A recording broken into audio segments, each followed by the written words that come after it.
เนาะคืนทำไมไม่ยึดเอาไว้เลยขอแมทนิมนต์ครับนิมนต์พระนิรุตหมายเลขโทรศัพท์093 728 2512ใช่ไหมฮะพระนิรุตมาทางนี้มาทางนี้ดิมาทางนี้เข้ามาฝากซื้อตั๋วอะไรครับตั๋วรถกรุงเทพแล้วไม่ได้เลยเนี่ยอ๋อไอ้ตั๋วไอ้รถทัวร์เหรอรถไอ้99เขาเลิกไปตั้งปีแล้วโอ้ผมปีแล้วผมจะมายังมาไม่ได้ไปติดต่อที่ขนส่งถามบอกว่าจะไปจอมทองเขาเลิกแล้วเขาวิ่งเฉพาะหน้าเทศกาลตั๋ว99ฮะแล้วมันมีบริษัทเดียวไม่รู้เหมือนกันผมก็เลยไปขึ้นตั๋วเครื่องบินเลยคนนี้ขึ้นเครื่องเลยมาคราวนี้ซัดไป2,000มาคราวนี้ซัดไป2,000เดี๋ยวขาลงอีก1,600อีก1,600 1,700อีก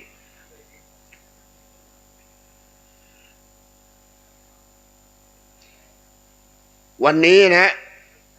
วันนี้พวกเราทั้งหลายมีหนังสือจากมหาเถรสมาคมแจ้งไปทั่วประเทศให้พระตามวัดต่างๆเจริญพระพุทธมนต์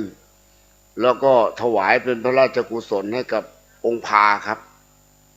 นั้นวันนี้พวกเราทั้งหลายเจริญพระพุทธมนต์ให้กับองค์พากันนะส่วนหัวหน้าจะนำขึ้นบทไหนก็เรื่องของท่านแต่ใจเราให้นึกถึงองค์พาไว้ครับองค์พาไม่สบายครับไม่สบายมีหนังสือแจ้งไปทั่วประเทศนะแจ้งไปทั่วประเทศเลย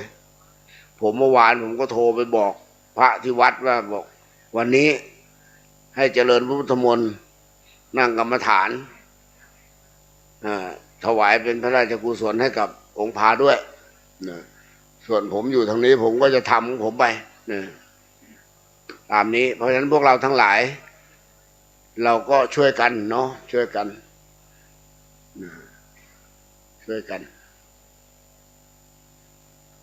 อ้าวได้เวลาแล้วนิมนต์ทำวัดกัน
พระบรมกราบ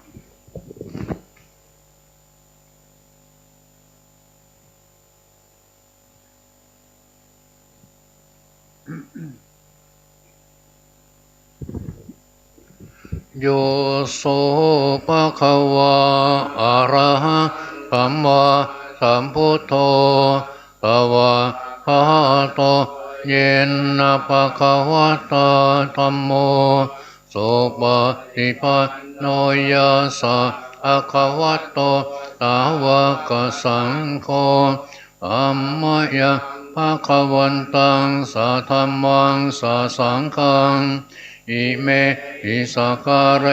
อิยัตถารังอโรปิเตอิอภิปุสยามะสาธุโนปันเต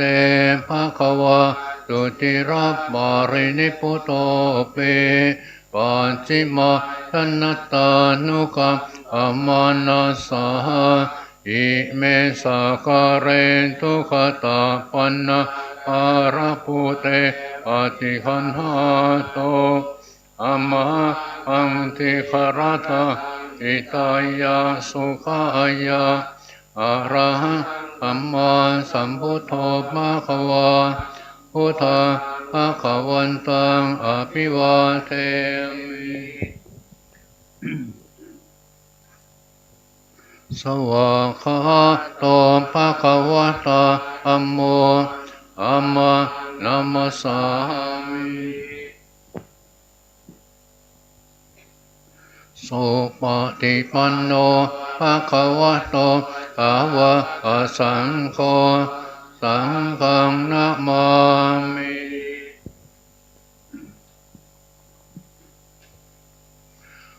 ธัมมยังพุทธัสสะภะคะวะโตบุพพาปนัมมการันเจวะพุทธา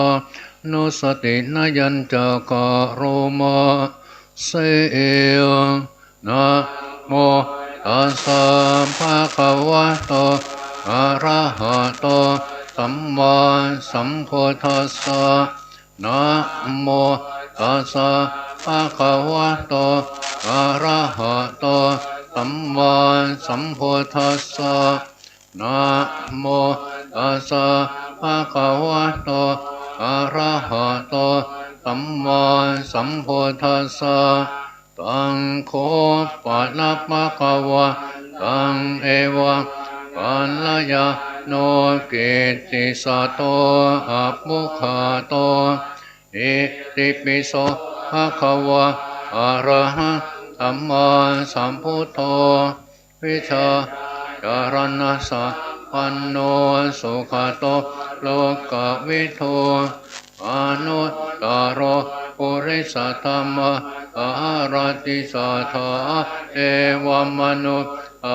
นาพุทโธภะคะวะเตธัมมยังพุทธาภิกขิติงกโรมาเสพุทธวะละหันละวรตาภิกขุนาภิยุตโตพุทธภิญาณการุณาภิสัมมาคัตตโตโอเทปิโยสุจนะตะปะมะรังวสุโรวันธรรมะกะมะระนะติรสาชิเนนทังพุทโธโยอะปะปะนินังสารณะเทวามุตตะมังปะธัมมะโนสติฐานังวะกามิตังสิเลนะหังพุทธะอาหันจะมิทาโสวะพุทโธภะวิกิสโรพุทโธทุกขัสสะตาจาจาวิตากาหิตาสะเมพุทธะอะหังนิยาเตมิสริลาอิวิทันจิตังวันตะโตหังจาริสามิพุทธะเสวะสุโพธิตังนาติเมกะระนังอัญญังพุทโธสารนังวรังเอเตนะสะตะวัชเชนะวัฏัยยังสาธุสาสะเนพุทธะเมวะอะมะเนนะยะปุญญังปัสสุตังหิตาอะเอปิอันตรายาเมมะเหสุตัสสะเตสุสะ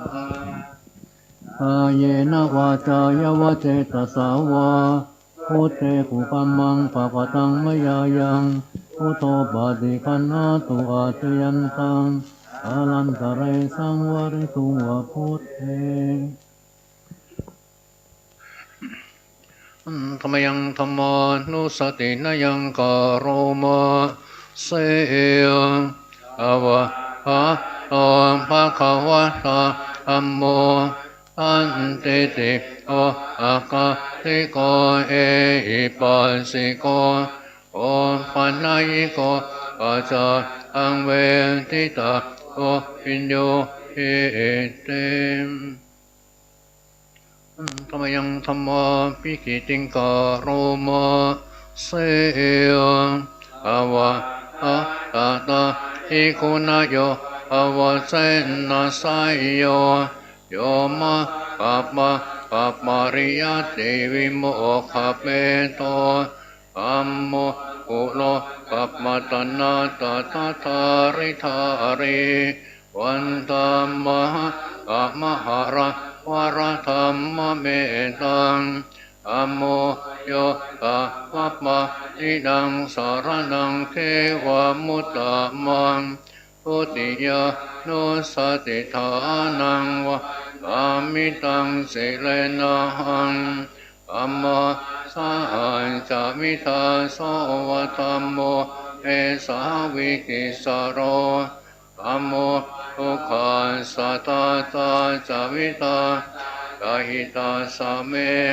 ธัมมาสาหังนิยาเตมิสาริลาชีวิตันจิตังวันตะโตหังจาริสามิธัมมาเทวสุธัมมตังนาติเมภารนังอัญญังธัมมสารนังวรังเอเตนะสะตวัสเสนวัฏไทยปาตุสาสะเนธัมมาเมวะอะมาเนนะยังปุญญาปัสสุตังอิทาอะเปปิอะการายาเมมะเหสุอาจเตสุสากายนะวาจายวะเตตสาวาอัมเมกุปัมมังปะกตังมยายังอัมโมปะติปันหาตุอาเตยันตังอรันตะเรสังวริตุวัฏฐเมธรรมยังสังขานุสตินยังกโรมาเสยโอปฏิปันโนภะคะวะโตอะวะอะสังโฆโอสุปฏิปันโนภะคะวะโตอะวะอะสังโฆยายาปฏิปันโนภะคะวะโตอะวะอะสังโฆอามิอิปฏิปันโนภะคะวะโตอะวะคะสังโฆยะติตาตาอาริปุริสายุคานิอัฏฐปุริสปุขาราเกสาภะคะวะโตอะวะคะสังโฆอาหุนายโยอาหุนายโยทักขินายโยอัญชาริการณิโยอนุตตรปุญญเขอังโลอาสาเตธรรมยังสังฆาปิกิติงกโรมาเสยอะธัมมะโตอุปมาติปัตติคุณาทิโยโตโยตะปิโตอริยโมคคาราสังฆเสโตทิลาทิธัมมะปะวะระกายกายจิตโตวันทามหะกามริยานาคนังโสโสทังอังโฆโยสัพพานินะการนังเทวมุตตะมังตติยานุสติฐานังวะอามิตาติเลนะหังอังคาอาจามิทาโสวะสังโฆกาวิกิสโรอังโฆทุกขัสสะตาตาจาวิตากาหิตาสะเมอังคาอังนิยาเตมิสาริลาชีวิตันจิตังวันตะโตอังจาริสามิสังโสปฏิปันนตังนาติเมสารนังอัญญังสังโฆสารนังวรังเอเตนะสาจวัชเชนะวัตไตอาตุสาสะเนตังปะเววันตมะเนนะยะปุญญังปัสสุตังอิทาอะเปปิอัตอารายะเมมะเหสุอาจเตสัสสะกายนะวาจายวะเตตสาวาทังเตกุปัมมังปะวะตังมยายังทังโคปะติปันหาตุอาเทยันตังอนันตเรสังวริตุวสังเท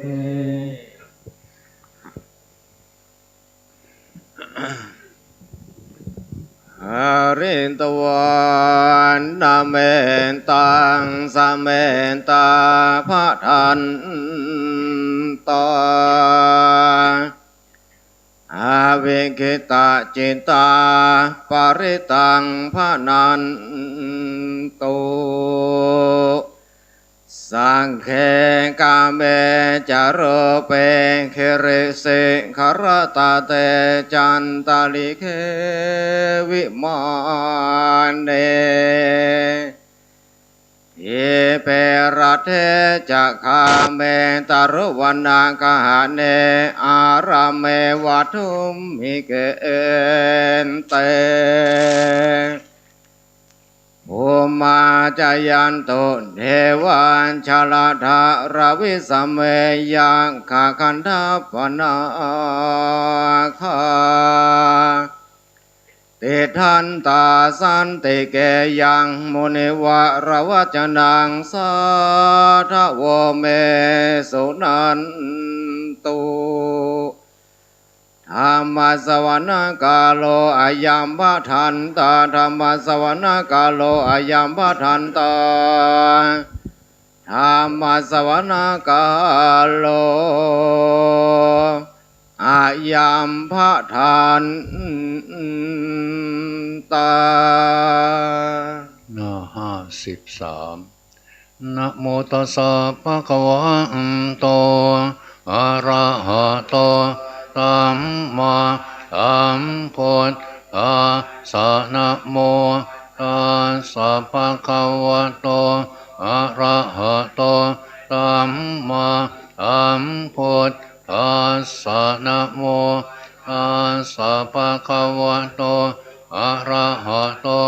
สัมมาสัมพุทธัสสะพุทธังสรณังคัจฉามิธัมมังสรณังคัจฉามิสังฆังสรณังคัจฉามิทุติยมปิพุทธังสรณังคัจฉามิทุติยมปิธัมมังสรณังคัจฉามิทุติยมปิสังฆังสรณังคัจฉามิตติยมปิพุทธังสรณังคัจฉามิตติยมปิธัมมังสรณังคัจฉามิตติยมปิสังฆังสรณังคัจฉามิโยจักขุมามโมอะมัลละปะกะโตสะมังวัปมุตโตสุขโตวิมุตโตมารัสสัพพะทาวินิโมจายันโตปะเปสิเขมังชนะตาวินัยยะพุทธังวราอังศิรสะนะมามิโลกัสสนาทาจาวินายกันจตันเตตัสสะเอสยสิติโหตุสะอันตระยานจาวินาสเมนตุธัมโมสัจโจโยวิยตาสัสสะตุตาเตสิโรกัสสะวิโสอิมาตังนิยานิโกอัมมาตรัสสะตาเรตาตาวะโหอันติกโรสุติโนอัมมังวะละอังศิรสะนะมามิโมหัปปะตะลังอุปสะอะตังตันเตตัสสะเตกายเสติโหตุสัพพะกะละยาจาวินะอเมนตุสัทธัมมเสนะตุกตะนุโภโยโรปัสสะปะปุปปะกิเลอาเจตาอันโตอะยะอันตินิโยจะโกจะสวะอะตตะมังเวติตาอารอนติสังฆังวราอังติราสะนะมามิปุตตานุปุตังสัมมาสิอาทิติงนะเอตัสสะอายะเสติตุสัพพะอะระยาจามินะตะเมนโต55นะโมอะระหะโตสัมมาสัมพุทธัสสะนะโมเอสิโนนะโมโอตตมะตะภ มาสัสวะคาตาเสวะเตอิตานัมโมมหาอังคาอาปิวิสุทธาสีลาติติโนนะโมโอมะตายาระอาสารตนาตายาสะสาธุกังนะโมโอมะกะเอตาสัตตาสวะโตอายันสัพมินะโมการะปะมะเป็นนาวิคาอันโตอุปัฏฐวานะโม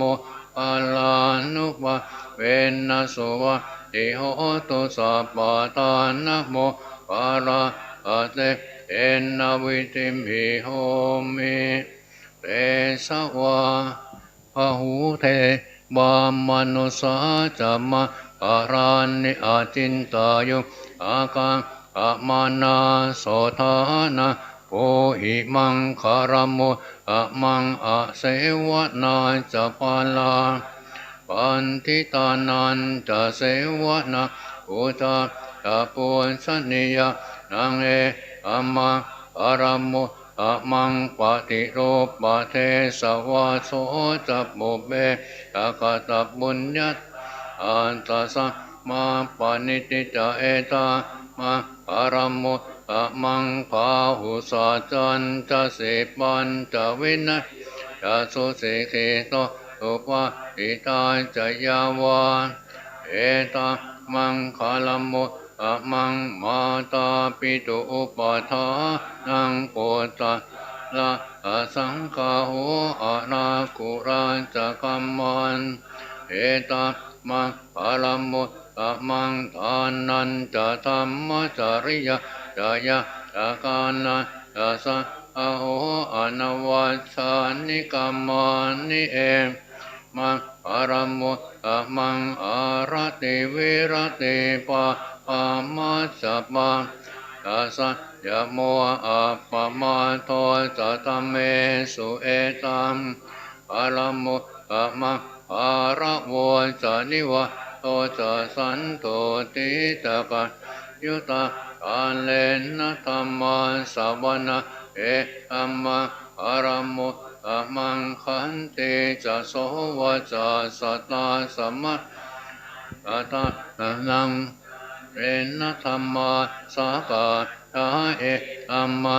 อารมุตตมังตะโปจะพรหมจริยันจะอริยสัจจานะสะฐานะเนปานาสันจิกิริยาจะเอตัมมังภาละตัมมะโอตาอารปะตัมเมหิจิตังยะธนาคัมปติอโศกังวิระมังเอธัมมังอารมุตตมังเอตาติสานิกาตานาสะอาตมปาราชิตาปะอาโสติหิงคันสันติตังอะมังคลาตมันเต59ยันนิทัพพุตานิสัมมาปะตานิปุมมานิวะยันนิวะอันดาเรเปสะเปวะพุตาตุมนะภวันตุอะโตปิตากาจตุนันตุปาสิตาสมาหิปุตานิสาเมตัสสะเพเมตังกโรอมานุสติยาปัจจยติวะกรันโตกรันติเยหริงตัสสมาหิเนราคาตาปมาตายังเกณจิเวอังอิทวาหุรังวาสาตุวายังรัตนะอานิอังเอมังอาติตถาคเตนะอิตาปิพุเทนะตันปานิตังเอเตนะสะเตนะสุวัตติโหตุขยังวิราอมตังปานิตายะตาจักขาสากยมุนิสัมมาอิโตนะเตนะธัมเม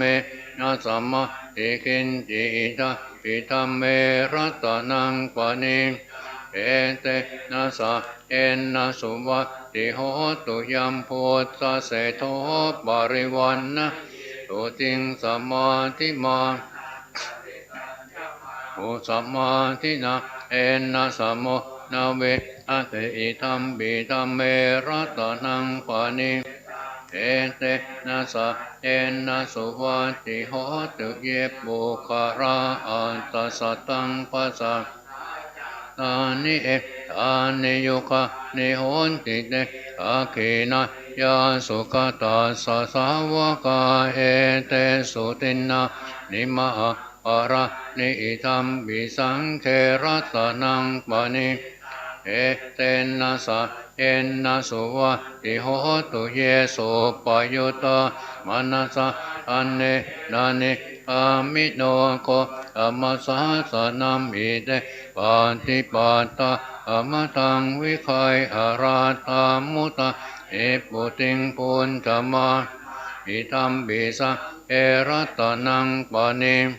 เอเตนะสะเยนะสุวัติโหตุยะทินทาคิโลปัทวิงสิโตสิยะจตุปิวะเตมิอสัมปะกัมปิโยตตุปะมะอาปุริสังวะมิโยอริยสัจจานิอเวจปัสสติตาปิสังเครัตนังปะนิเตนะสะเยนะสุวัติโหตุเยอริยสัจจานิวิภาวะยะติคัมปิรัปปะเยนะสุเตสิตานิกินตะปิเตโหปุถุสัพพมะอานะเตภวะอาตมมาทิยันติปิสังเครัตนังปะนิเอเตนะสะเยนะสุวัติโหตุสหวะสัตตัสสนะสัมปทายตายาสุตัมทายตาอวันดิสากายติติวิจิกิติตันจะศีลาวาปิยตาติกินติตตุหะปา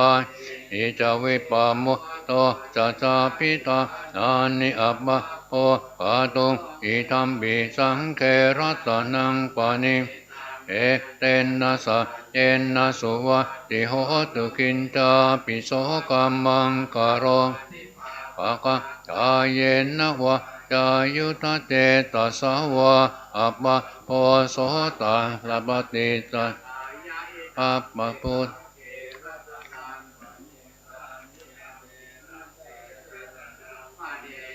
เอเตนะสะเยนะสุวัติโหตุวนาปะคุมเบยตาปุติสะเอกิมหานามาสะอเมยตามิอิเม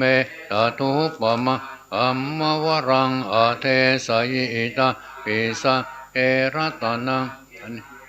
เปเตนะสะเยนะสุวัติโหตุวะโรวะระโยวะระวะระอะโรอนุตตโรอัมมวะลังอาเทสยิตัมปิพุเตรัตตะปะนิตังเอนะสะเยนะสุวัติโหตุขินังปุรานังนวะนาติสัมภวังวิราตจิตายติภวะสมิเอขินะปิอาอวิโยอิทันทานิปะติติลายะตายัมปะติโปอิทัมปิสะเอรัตนังปะนิเอเตนะสะเยนะสุวัติโหตุยานิทัพพุตานิสะอาตานิปุมานิวะยานิวะอริเคตถาคตาเอวะมะตาปุสิตังปุตังนามาธรรมสุติโหตุยานิทัพพุตานิสัมมาอาตานิปุมานิวะยานิวะอันตริเอตถาคตังเทวะสัพมุทิตาสัมมังนัมมะธรรมสุวะติโหตุยานิทัพพุนิสัมมาอาตานิปุมานิวะยานิวะอริเคตถาคตังเทวะมะสัพมุทิตาสังฆนัมมะธรรมสุวะติโหตุ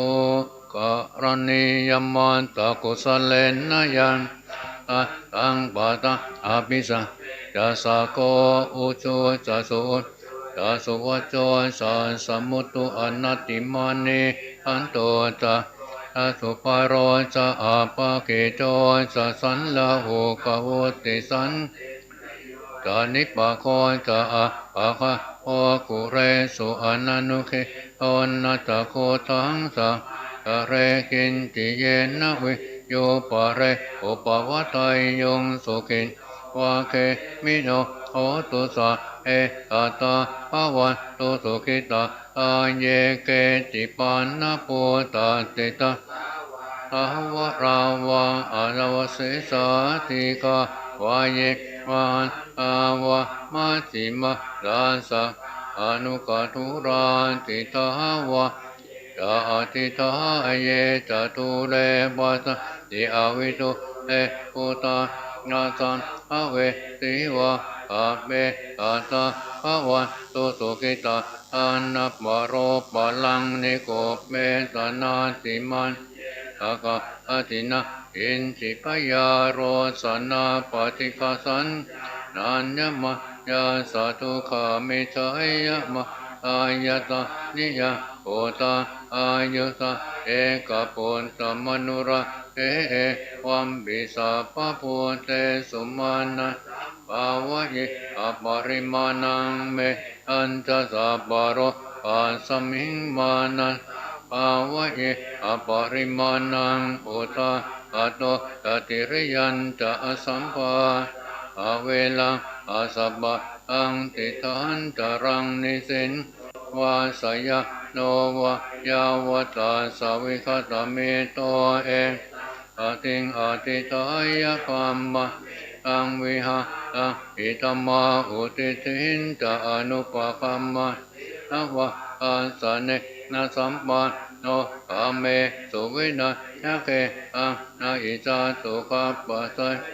อุณเลเตเต65วิปัสวิวิรูปะเกหิเมเมตังเมตังเอระปะเตหิเมสัพพยาปุตเตหิเมเมตังเมตังกันนาโคตมะเกหิจาอปาตะหิเมเมตังเมตังทิปาตะเกหิเมจตุปะเตหิเมเมตังเมตังปะอุปะเตหิเมมามะอปะอะโกหิงสิมามังหิงสิทิปะอะโกมามะจตุปะโตหิงสิมามังหิงสิปะอุปะสัพเพสัตตาสัพเพปันสัพเพภูตาจะเกวระสัพเพปัตตรันนิปัสสันตุมากินติปะปะอะมะอะปะมะโนพุทโธอะปะมะโนตะโนอะปะมะโนอามานะวะตานิสิริงสาปานิอาอิเวอิกะตบะ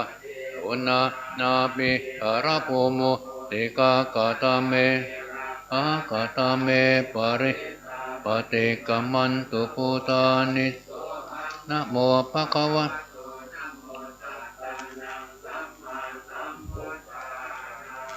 66อเปตายันตาคุมะเอกระอาริสาวะโนปัตเวปปาโสตังตังนัมมะกวันนังปัตเวปปาสังตายะกุตะวิอเรมุราติงเยปัมมะ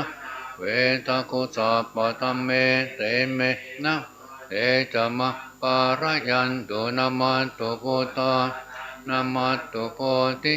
นะโมวิมุตตานังนะโมวิมุตติยะอิมังโสปะเรตาอัตตวะโมโลวะสัมมะกะอายิเตอติโรเกศิราคุโนสัจจังโตตยานุตยะเอนะสะเอนะกะอามิสัจจกิริยามนุตตะภาวะจิตตะอัมมะปรังสะเรตวะอุปะทิเนตาจะปรมวาสะอากิริยามะกาสหังนิปะคาอะปะตนาสันติปาทาอาวันจนะมาตาอิตาจนิคันอาสาดาวอปติกัมมัสสะอาสาปะเตมัยอังมหาปัญจริตติทิวะเอสิโสรัสการิสานิโอตาปาตวะยะตาติกิสาเจนะเมตัมโมนะเออะเมอาสัพพะนะเมเต71 วิปัสสิสานามาตุตาคุมาตาสัสิริมาสิกิอปินามาตุสัพพะปุอานุกัมปิโนเวอะปุตตนามาตุนะหะตะกาตตะปัสสินามาตุกะกุกะอาสัมมาราเสนะอามาติโนโอนาอามันตนามาตุปัมมนาสาวุสิมาอาสัพพะอนามาตุเวปมุตตาสัตตะอิรัสสะสนามาตุสากายปุตตาสัสิริโยหิมอัมมามะเทเสสิสัพพะตุอาปะโนตนังเยปินิโพอาโลเกยตะอุตังเวปัสสิสุงเตจะอภิสุนามาอาวิอาสารทาหิตังเตวมะตานะยังนามาอันติโกตมะเวจาการณสัมปันนังมหาอังเวอาสารทังเวอาจารณสัมปันนังโคตังโคตมะเตนะโมเมสัพพพุทธานะอุปันนามเหสีนะอันนังกโรมหาวิโลเมอังกโรมหายโสอรณะกโรโลกัยอิปังกโรสุตินตะโคตานโยชนะมะโมโคมังกโรปุริสะจะโพสุมาตุมโนอิโลเลวะโตรติวัตโนโสเปอุณปันโนอนุมัตสิทานุอโมปัตุโมโลกปัจโจนารัตโตวรสารติปัตุโมตารตัสสะสะตุเมโออาปฏิปุคะสุจาโตอาปโลกะโอปิยทัสสินราสะโพอัตตาการุณิโกอัมมตะติตโมนุโตติตาโออะสมโมโลเตติโสตวรตังวโลโอโตจาวรโตโกโตวิปัสสิตาอนุปะสิกิสาปัยสัทธาเวตาพุทโธกตายะโกกะโกสันโตตัตวะโอโกนะปัมมโนนารัญจาโหปัสสะโมเอริสัมปันโนโคตัมตากายปุขะโมเอเตตันเยจะสัมพุทธะอเนปัสสตะโกตายโยตาเปพุทธะอาสัมมาสัมมาสัพเพพุทธมาอิติกะตาเปอาสัพปรุเปตาเปสารัจเจอุปากะอาเปเตปฏิชันนันติอาสัพพะทานัมโมธัมมะอิอานะอังนาตันเตเตปริสาสุวิสาระปัมมะตะอังปวะเตนติโลอาปฏิวัติยังอุเปพุทธธรรมเมหิอัตถารสยินายะกะตวะติงสอนุเปอาสิตายานุปยันตนะพยามาปปายสุปปะปะเปเตมุนิกุญจระพุทธาทะอัญยุตญาโนเอเตสะเปขินาสวาชินามหาปะเตสามหาปัญญามหาปรามากาลุนิกาติลาปะเปตานะตุขาวะติปะนาตาปฏิตาจตานะเลนะจปานิดังคติปันมหัสสะสาสารณะจหิเตสิโนสะเทวะกาสะโลกาสะสัพปรายนะเตสะอังสิรสะปะเทวันตามิปุริโสตเมวะจะสามนะเทวะวะธาเมเตตถะปะเตสยานิอาสะเนธาธัมมเนจาปิสัพพทาสัทธาทุงเกนราคันตุพุทธาสติกราตุวะเตหิตวะโอระมุตโตสัพพปะเยนะจะสัพพะโรคะวินิวโตสัพพสันปะวะติโตสัพพะเวละมติกาโตเนปุตโตจตุวะอวเตตังสะเจนะสิเลนะคะติเมตตาภะเรอเปตุหุมเออนุระอันตุอา พระเยนะสุเขนะจะปุรัติมาสมิงทิสาปะอันติภูอามะหิติกาเอปิตุเมอนุราอันตุอาโอคเยนะสุนาจะทากินาสมิงทิสาปะอันติเทวามะหิติกาเอปิตุเมอนุราอันตุอาพระเยนะสุเขนะจะปัสสิมาสมิงทิสาปะอันตินะอามะหิติกาเตปิตุเมอนุราคันตุอาพระเยนะสุเขนะจะอุตตรัสมิงทิสาปะสันติยาอามะหิติกาเตปิตุเมอนุราคันตุอาโลกเยนะสุเขนะจะปุริมาติสังตตระโตอาคิเนนาวิโรอโกปะจิเมนาวิโลปะโอกุเวโลอุตรังติสะจัตตาโลเตมหาลาอาโรปปารายาสาสินเตปิตุเมอนุราคันตุอา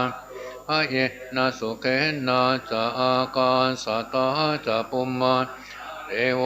นาคามหิติกาเตปิตุเมอนุราคันตุอาพระเยนะสุเขนะจะนาติเมสารณะอัญญาพุทโธเมสารนังวราเอเตนะสัจวะเจนะโหตุเตเอยมะอะระนาติเมสารณะอัญญาธัมโมเมสารนังวราเอเตนะสัจวะเจนะโหตุเตเอยมะอะรังนาติเมสารนังอะสังโฆเมอรณะวรังเอนะสัจวะเอนะโหตุเอยมะอะรังยังกินติรัตนังโลเวตติวิวิตาตุตุรัตนะพุทธธรรมนาติตาสมาโสภวะตุเตยังกินติรัตนังโลเวตติวิวิตาตุตุรัตนะอัมมาสมังนาติตาสัมโตติภวะตุเตยังกินติรัตนังโลเวตติวิวิตาตุตุรัตนะอังคาสมนาติตาสมาโสติภวะตุเตสัตตากาตวะพุทธรัตนโอสัตตะโอตมะวะระอิตังเทวมันตานะพุทธเตเจนะโสตินานะสันตุปัตตวะอเปตุขะอุปัตเมตุเตสากาตวะอัมมรัตนังโอสัตโอตมะวะละปริยาอุปัตมะอัมมเตเจนะโสตินาสันตุปัตตวะอเปปยาอุปัตตมตุเตสากาตวะสังฆรัตนะโอสัตโอตมะวะละอาหุนายะปาหุสังฆเตเจนะโสตินาสันตุปัตตวะสัพปัสสะเมตุเตยะโตหังภคินีอาริยยะตาติยะตาโตนาปิชานามิสันติตาปานาชีวิโตโอโลเปตาเตนะสาเจนะโสติโหตุโสติกาอาสะเอาอังคาโตวินังวิจโยตถาวิริยัมปิติปัสสติโพจังตัทธะปะเรธรรมาตุเปกะโพจังตัตเตเตสัพพตัตตินามุนินาสัมมตาภาวิตาปะหุเรปตาสัพพตันติอภิญญายานิปานาจะจะโพตวะเอนะโสติเตโหตุสัพพะตาเอกาสมิงสมัยนาโตโอคัลลาตกาสปังคิลาเนตุกิ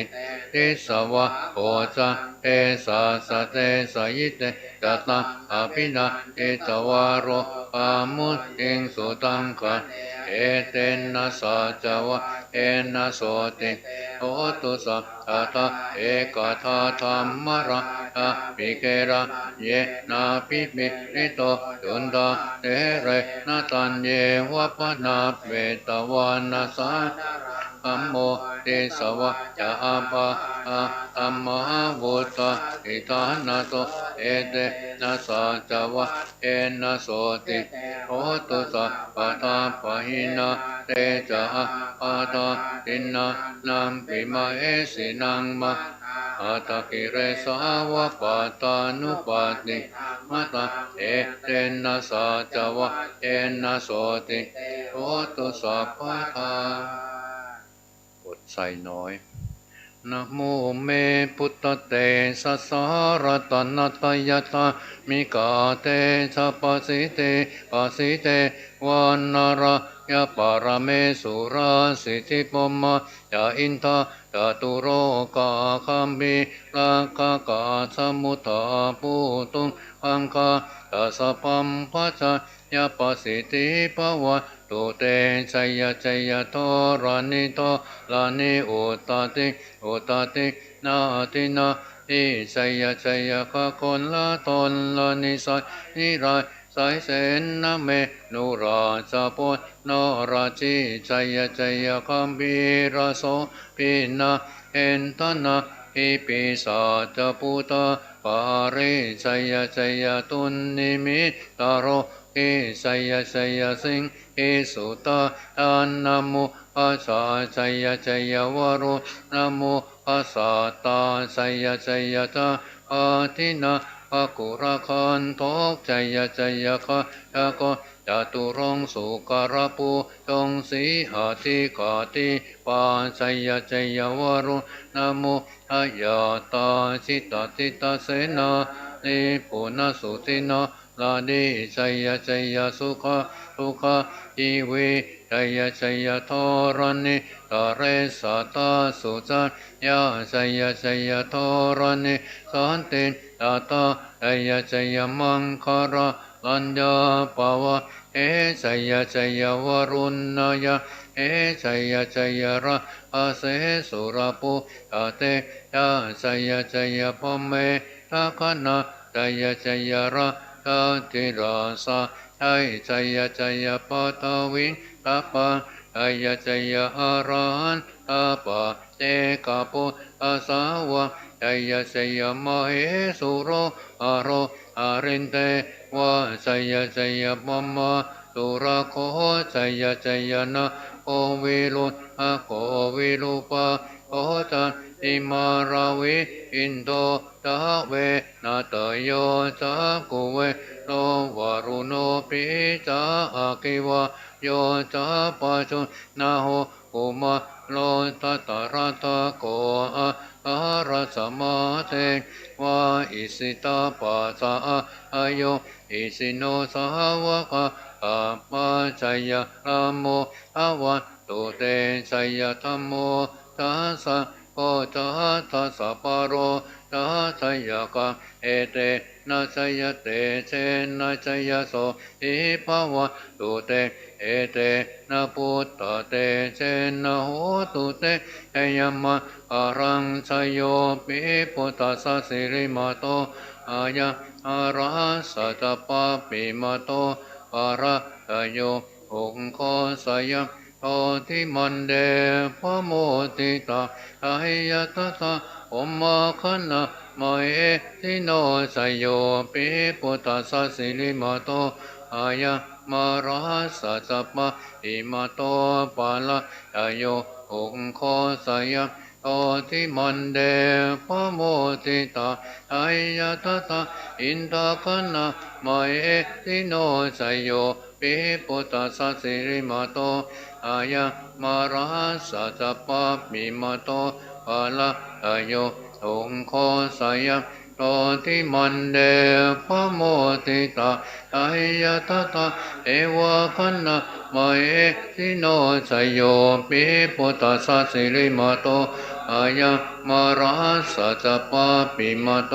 ปะละโยองค์โคสยะโตทิมันเดพะโมติตาอายะตตาสุปันนะคันนะมะเอทิโนสยโยปิพุทธัสสะสิริมาโตอายังมาอาสัจจปะปิมาโตปะละโยองค์โคสยะโต โตทิมันเดพะโมติตาอายตตานาคขันนามาเอทิโนจโยปิปุตตะสสสิลิมาโตอายะมาราสัจปะปิมาโตปาลาอโยองโคสยะโตทิมันเดพะโมติตาอายตตาอปัมบะขันนามาเอทิโนจยันโตโมทิยะมูเลสกายะนังนาติวัตโนเอวังตาวังเวชโยโอหิสยะตุจยมังคาเรอปาลาทิตาปัลละเกสิเสปัตวิโมอภิเสเอสะอปุตตะนังอะปะโตปะโมทติสุนะปัตตะโอมะปะรังโสปะปะอังโสอิตะตุคันโนสมโมโตจตุยิอังพระมัตตะอิสุปตะกินะปายกัมมังวะตะกัมมะปะตะกินะปะตะกินะมโนปัมมังปานิติเตปะตะกินะปะตะกินะนิกัตตวะนารปัตตะเตปะตะกิเนเตอัตตรตาสุขิตาวิรุณอาโปอาสะอาเนอโรคาสุขิตาโอทัสสะหะสะเอหิยะติปิสุนันตุโพโตเยเอวะอาสมิงหะเนอติกาตาติกายุกาสัตตะโหนตุสุขิตาโหนตุสัพพะตะละคะโตสัพพะสัตตานะละคะโตสินนาสะอานะยากาติปะอานะเตสังสัพเพปุเรนตุมโนราอายุอาการเรปวัสสันตุวสังอาวะอาระอาการโลปัจจุปัตอวะเตสังนิวาเรนตุสัสสะปะตะปายสุขอิตาสุขอรหันตุยะตะละอิติตุระอายสิติมะอะระธัมมะปังทุกขปัตตาสนิทุกขาปยาปัตสนิปยาโสกปัตสนิโสกโหตุสัพปิปานิโนเอตาวะตามเอหิสัมปะทังบุญญาสัมปะทังสัพอสัมปติสิทธิอนันตตันตุสัตตายะลังรักขันตุสัพพะทาภาวะปิรตะโหตุกาจันปตาสัพเพพุทธาปราปัสปัจเจกะนันจะยังปรังอารันอานะอาเตเจนาราคังปันตานิสัพพะโสบทปรงสังขารมนุษย์เราเฮ้ยเกิดมา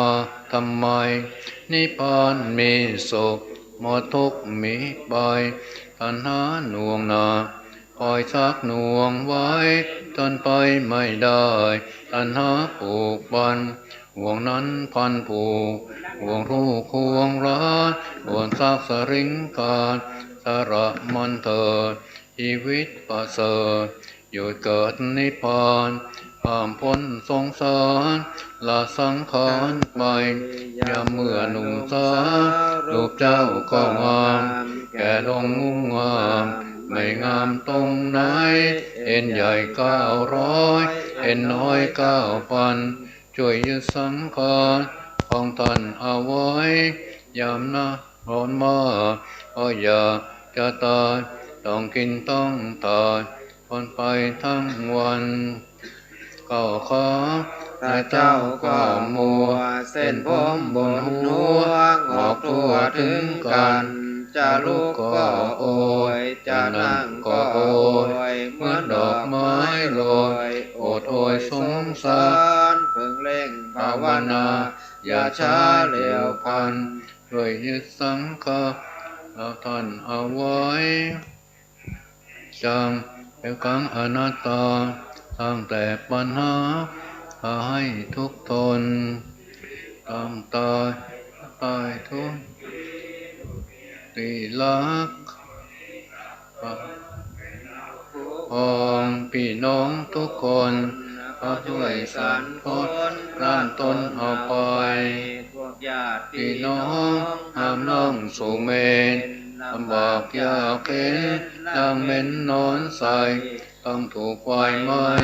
ย่างบนกองฟอนเป็นที่แน่นอนเมื่อตอนเจ้าตายโลกเมาโทษสันของฉันของแกสิ่งใดน้อยแน่เพียงแท้สนายทรัพย์สินเงินทองเป็นของนอกกายเอาไปไม่ได้ทิ้งไว้ทุกคนสมบัติทั้งมวลเลือกสวนไร่นาที่เจ้าอุตสาห์ทำมาแต่ตนได้เป็นเจ้าของถ้าต้องติดตนมันไม่มีผลให้คนอื่นไปในเงินเพื่อพ้นสายป่าป่าเหลือยังคว้าไม่อยากให้ใช้ในธนาคารลูกหลานเอาไปแข่งแก่งแย่งใช้หมดไปไม่นานมนุษย์เราเอ้ยนักเอ่ยมันกรรมก่อเกิดสังเวยสังขารจงรีบทำบุญคำจุนสินทานมุ่งสู่นิพพานด้วยกันทุกคนอาหังวันทามิสัพพะโสนิพพานาปัจจโยโหตุสัพพะทาสังขารร่างกายต้องตายเป็นผีอยู่ในโลกนี้ไม่มีกันสอนทรัพย์สินเงินทองเป็นของสาธารไม่ใช่ของท่านลูกหลานต้องไปอย่ามัวประมาทโอกาสยังมีอย่าหลงโลกีจะมีปัญหาโลกนี้แท้จริงเป็นสิ่งมายาเป็นสิ่งดวงตาใช่ว่าจีรังสังขารร่างกายอยู่ไม่กี่ปีก็ตายเป็นผีไม่มีความหวังเหตุตายร่างกายผุพังพันเดินตาสู่ยังกองคอนถ้าห้ามไม่ฟังจะรั้งไม่หยุดเป็นสิ่งสมมุติตามพุทธสอนใดๆอย่าไปวิงวอนช่วยเราต่อที่เราสนใจเป็นที่สังเวชเป็นในสังเหตุสังเกตเอาไว้สังเดี๋ยวนาปวดร้าวอะไรหิวอิ่มเกินไปก็ไม่อยู่นานต้องกินนอนไปก็จะแย่ลำบากแท้นี่แหละสังสารต้องกินต้องทานทนไปทุกวันอยู่หน้าสงสารป้องกันให้ดีสังขารร่างกายทั่วไปเน่าเหม็นเป็นของเลือกเด่นมองเห็นทุกที่ออกย้อนยอกมากมีล้วนเป็นสิ่งที่มีอยู่ทั่วกันนำน้องล้วนของปฏิกูลไหลมาเป็นมูลพ่อพูนไหลฉันนอกเนาเหม็นมองเห็นทุกวันความทำในนั้นล้วนฉันไม่งามสังขารร่างกายไม่ใช่ตัวตนเกิดมาเป็นคนไม่พ้นโดนหาต้องนอนเปื่อยกายให้ไฟลุกลามเมื่อเจ้าโดนหาสู่เจิงตะกอนเห็นใจก็ตายเหมือนกันสังขารป้องกันไว้ก่อนต้องได้แน่นอนก็แค่กองฟอนและย้อนกลับมาอันร่างกายกลายเป็นศพถูกแผ่นดินกบอยู่ทุ่งป่าช้าจอนใจยามกายกายาเป็นเหยื่อนกกาหมูหมาในดงกระดูกเกลื่อนปลาเรียราดทั่วไปเอ็นเล็กเอ็นใหญ่หลายจุดประสบต้องถูกทอดทิ้งนอนกิ้งในดงเป็นป่าลกพงเฝ้าดงกันดารสังขารหลัก ตลอดให้จิตนี้ปลอดหลุดลอดสังขารกายมุ่งไปนิพพานไม่หลงสังขารทำกันด้วยเถิดจะหยุดเกิดมันไม่ประเสริฐตราบไรยังเกิดอยู่ในสงสารภาวนาอย่าช้าเร็วต้องอย่าภาวนากันเถิดหน้า15อันธรรมยังพุทธอันธรรม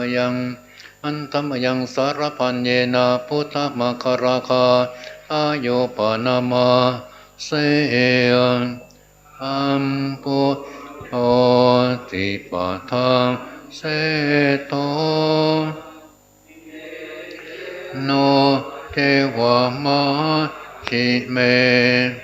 โอทันโยอุปปาเกตาอาคาไนเยจากาสะโปสหริปุตโตจัตตาหิเนอาราติเยอุปาลิจาปาสิเมปิจานันโตพายะเปจักวะปะติโอคัลลาโนจะอุตตะเรอิสาเนปิจาราอุโลอิเมโคมังวาระพุตตาตาเอหิตาปฏิสิตาวันติตาเตจะอัมเหหินตาปาเรหิตาปุติตาเอเตตัมอะสุภาเวนะสัพพะโสติภาวันตุโนอิเจวะมาจันอานามาสนายยังนามาสัมมาโนรัตนาไตยังยังปุญญาปิสันตังวิปุรังหารัตถังตาสานุภาเวนะตันตารายโยหน้า26อันธรรมยังอติตาปัจเจเวคณปังอังปนามาเสยอัจฉมยะอปัจเจเวคิตาวายังจิวระปริพุตังอังยะวะเทวะเทวะสัพปฏิฆาตายะอุณหาสะอติฆาตายะดังสัมมากัสสวะตาตบะหิริงสัพพะสัมปัสสะนังปฏิฆาตายะยาวะเทวะหิริโกปินะอธิชาตนาทังปัจ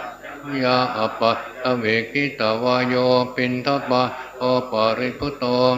โตเนวะอวายะนัมตายะนัมมันดานายะนัมวิปุสนายะ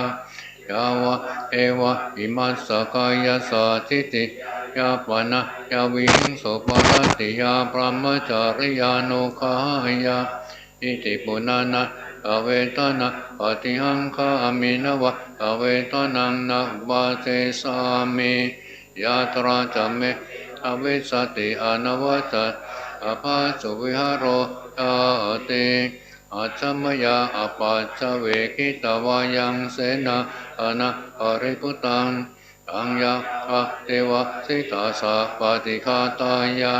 อุณาสะปฏิฆาตายะดังสัมมากัสสวะอาตบะหิริงสัพพะสัมปัสสะนังปฏิฆาตายะยาวะเทวะอุตุปริสยวิ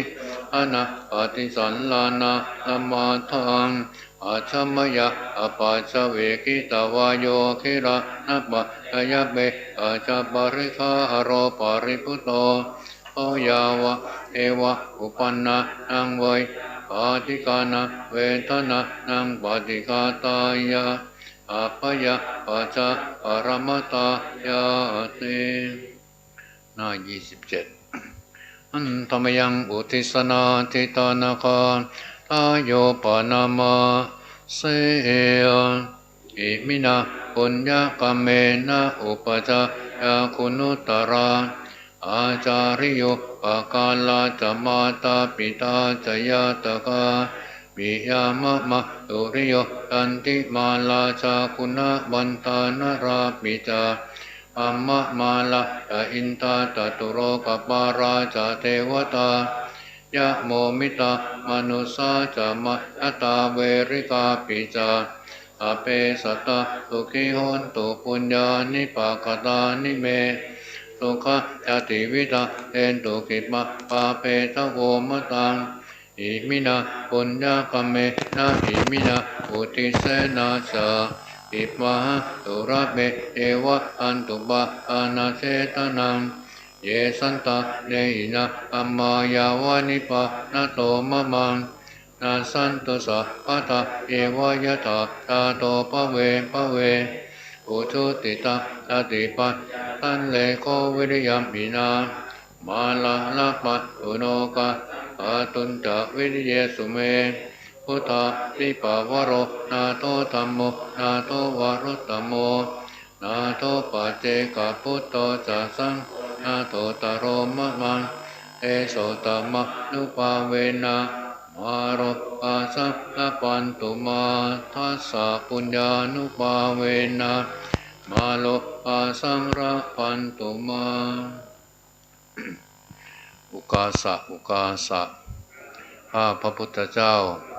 ขอสมาทานซึ่งพระกรรมฐานขอคณิกะสมาธิอุปจารสมาธิอัปปนาสมาธิและวิปัสสนาญาณจงบังเกิดขึ้นมีในขันธสันดานของข้าพเจ้าจะตั้งสติปนุกไว้ที่ลมหายใจเข้าออก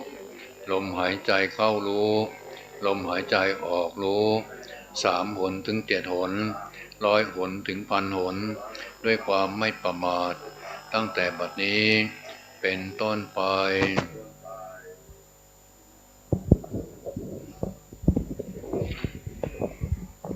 นิมนต์ยืนขึ้นทุกรูปนะเราทำตามที่ท่านอาจารย์สอนเมื่อเช้ามนต์ยืน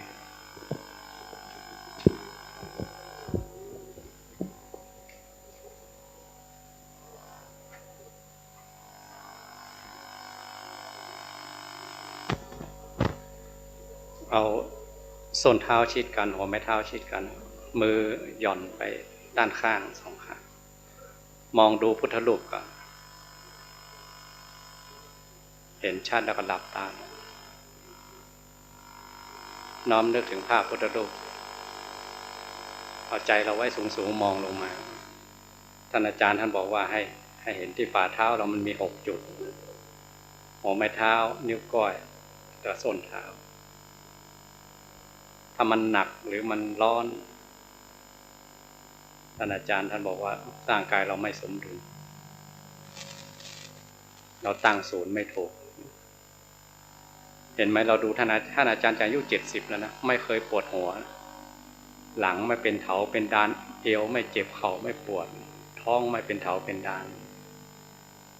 เวลาท่านกระดูกกระดิกมันไม่มีกระดูกมันล้วนหมดเนี่ยปรับได้ท่านฝึกมานานเรากินยาแก้ปวดหัวไมเกรนปวดท้องปวดหลังปวดเอวนะแก้ด้วยยาแก้อะไรมันก็ชั่วครั้งชั่วคราว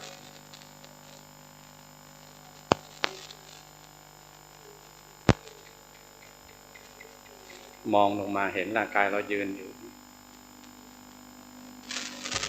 ถ้าส้นเท้าชิดกันหัวแม่เท้าชิดกันอาจารย์บอกว่ามันจะแกว่ง จะหมุนมันเป็นเองไม่ใช่เราแต่งนะดูนะ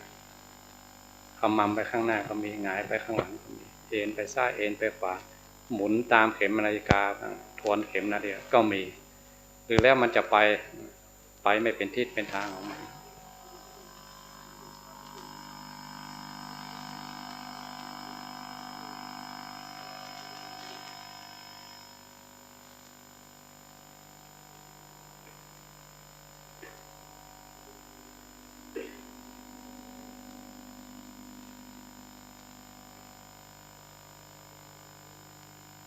ถ้าคนไหนยืนส้นเท้าชิดหัวแม่เท้าชิดไม่ไหวก็เอาเท้าห่างกันหน่อยถ้าเท้าห่างกันข้างๆมันไม่ไปข้างหน้าก็แต่ถ้าเราเอาส้นเท้าชิดกันหัวแม่เท้าชิดกันง่วงก็ไม่มีขี้เกียจก็ไม่มีเพราะมันกลัวจะล้มใจมันไม่ไปไหนดูไปน่าจะเงียบเสียงดูแค่นี้ก่อนไม่ต้องมากดูแค่นี้ก่อนไม่ต้องไปลึกซึ้งอะไรมากมายท่านอาจารย์บอกดูแค่นี้ก่อนเอาขอให้ได้แค่นี้ก่อนแค่ที่มันเคลื่อนไหวที่เราบังคับมันไม่ได้มันเป็นเองหรือท่านอาจารย์ท่านบอกว่าเมื่อเช้าเราจะนิ่งที่สุดหยุดอย่ากระดุกกระดิกนะห้ามมันเบรกมันกดมันทับมันบอกให้มันให้หยุดแต่มันก็ไม่ฟังเรานะมันหยุดได้เดี๋ยวไปอีกแล้วท่านอาจารย์วันนี้แหละของจริงใช่ไหมของจริงคือปัจจุบันธรรมของจริงอยู่นี่แหละดูไปนะไม่ต้องเอามากมายไม่ต้องคิดไม่ต้องอะไรมันเป็นของมันอยู่แล้วเนี่ยรู้สึกว่ามันโยกอยู่นะมันอยู่ของมันอยู่แล้วจะไปคิดอะไรที่ไหนมันเป็นของมันอยู่เนี่ยอยู่กับมันเนี่ยอยู่กับความเคลื่อนไหวของกาย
อันนั้นได้แต่ไปเสวยผลอย่างเดียวนี่เราขัดเกลาด้วย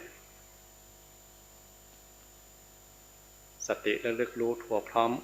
ทุกครั้งใจเราก็ถูกขัดเกลาไปด้วยมันจะหนาอย่างไรมันจะทื่ออย่างไรก็มันกำมีดรับไปฝนไปรับไปฝนก็คมไปวันหนึ่งมันกับคนขับยานสาริยะยนต์บางสูตรท่านบอกว่าสาริยะยนต์เหมือนร่างกายเหมือนเครื่องยนต์เราเป็นคนขับไม่ใช่เราหนีออกไปจากสาริยะยนต์นี่นะขับไปรถยนต์ขับไปมันก็ได้ระยะทางนี่เราสติมันเลิกรู้ที่นี่มันก็ถูกขัดเกลาไปแล้วก็ได้เดินทางตามพระองค์ไประยะทางก็ย่นออกไปย่นเมื่อไหร่ไม่รู้สู้ซี่ทำไปอย่างเงี้ย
ร่างกายนี่แปลกนะยิ่งเรายืนนานยิ่งเข็ดยิ่งเมื่อยยิ่ง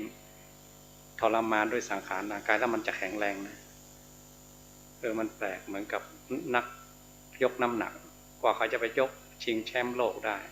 เขายกมาสักกี่ล้านกิโลไม่รู้ยกอยู่นั้นเป็นปีเป็นหลายปีกว่าจะฝึกกระซ้อมกันยกกันทุกวันวันแล้วไม่สุกกี่ร้อยรอบพันรอบรวมน้ำหนักเท่าไหร่แต่พอไปชิงจริงๆนิดเดียวยกก็ได้แล้วได้เหรียญนะแต่ตอนฝึก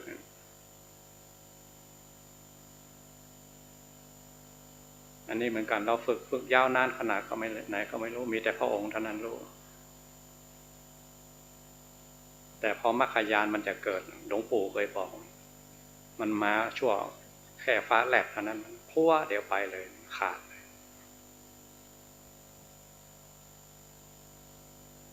เหมือนเขาจะรับปริญญาเรียนมาตั้งแต่อนุบาล1ประถมมัธยมจนมหาวิทยาลัยสมัยก่อนรับจากในหลวงพอยื่นมือปั๊บก็ได้ปริญญาแล้วว่าทำไมมันง่ายขนาดนั้นแต่การเดินทางของการเรียนตั้งแต่อนุบาล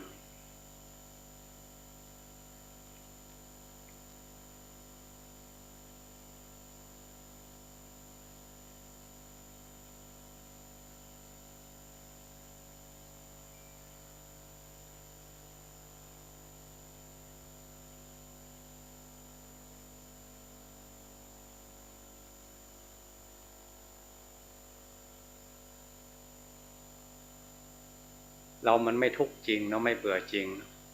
ถ้ามันทุกข์จริงมันเบื่อจริงมันไปแล้วแต่นี่เราเบื่ออยากทุกข์มั่งสุขมั่ง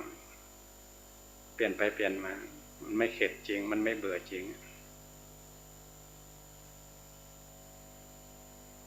พระองค์แผ่ขายทุกวันมันก็ไม่เข้าขายเลยไปหลบไปซ่อนอยู่ที่ไหนก็ไม่รู้มันเมื่อรู้ตัวเราว่าเราไม่ได้เข้าขายพระพุทธองค์แล้วก็ต้องเพียรต่อไปอีก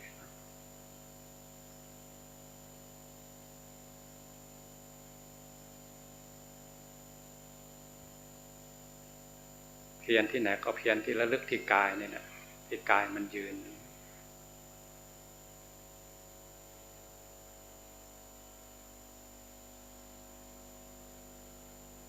ระลึกทุกครั้งก็ขัดเกลาทุกครั้งระลึกทุกครั้งก็ขัดเกลาทุกครั้ง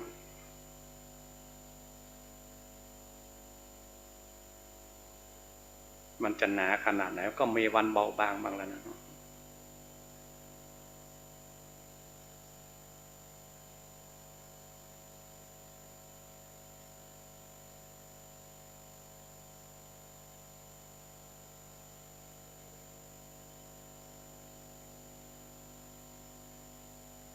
านอาจารย์บอกคือนะแม้เราจะไปเรียนตามตำราอะไรนอกมันนอกข้างนอกหมดสิ่งที่ถูกรู้ข้างนอกหมดแต่เขามาดูกายแค่แวบเข้ามาข้างในกายมันขัดเกลาทันทีมันเลิกเสร็จมันก็ดับนะแล้วเลิกใหม่เลิกเสร็จมันก็ดับเองมันก็เลิกใหม่อยู่นั่นต่อเป็นสันตติไปอนุสติแล้วลึกรู้ต่ออนุแปลว่าต่อมันแล้วลึกใหม่เสร็จมันก็ดับไปแล้วลึกใหม่อีก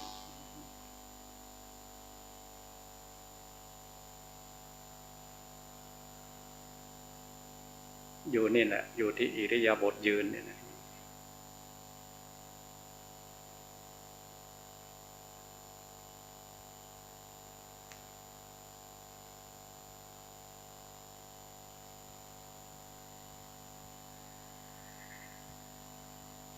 ยานีกตายะเหมือนกับคนขับยานพหุลีลิกตาทำให้มาก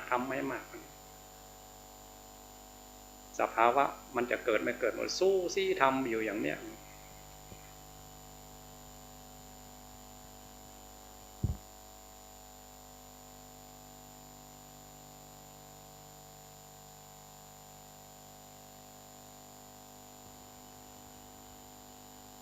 ท่านอาจารย์บอกกว่าท่านจะเข้าใจเท่า2 ปีดูดิเรายืนนิดหน่อย10 นาที50 20 นาทีเข็ดเลยเข็ดเมื่อยครูบาอาจารย์ท่านเดินแผ่นดินจนเป็นร่อง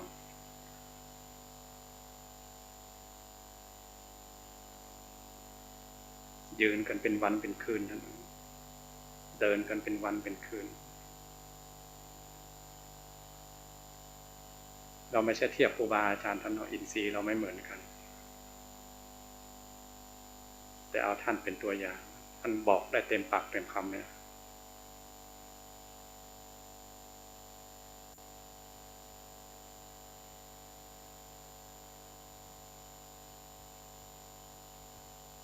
ยืนดูป้ายแล้วดึกไปนะร่างกายมันโยกเยกไปโยกเยกไปมันอยู่กับปัจจุบันได้รู้เป็นหมื่นเป็นแสนเป็นล้านข้างนอกก็ไม่เท่ารู้กายนี้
ก็นั่งลงไปนะครึ่งชั่วโมงวันนี้เรามาอยู่กันนี้1 ชั่วโมงครึ่งแต่5 โมงก็ค่อยนั่งลงไปนะ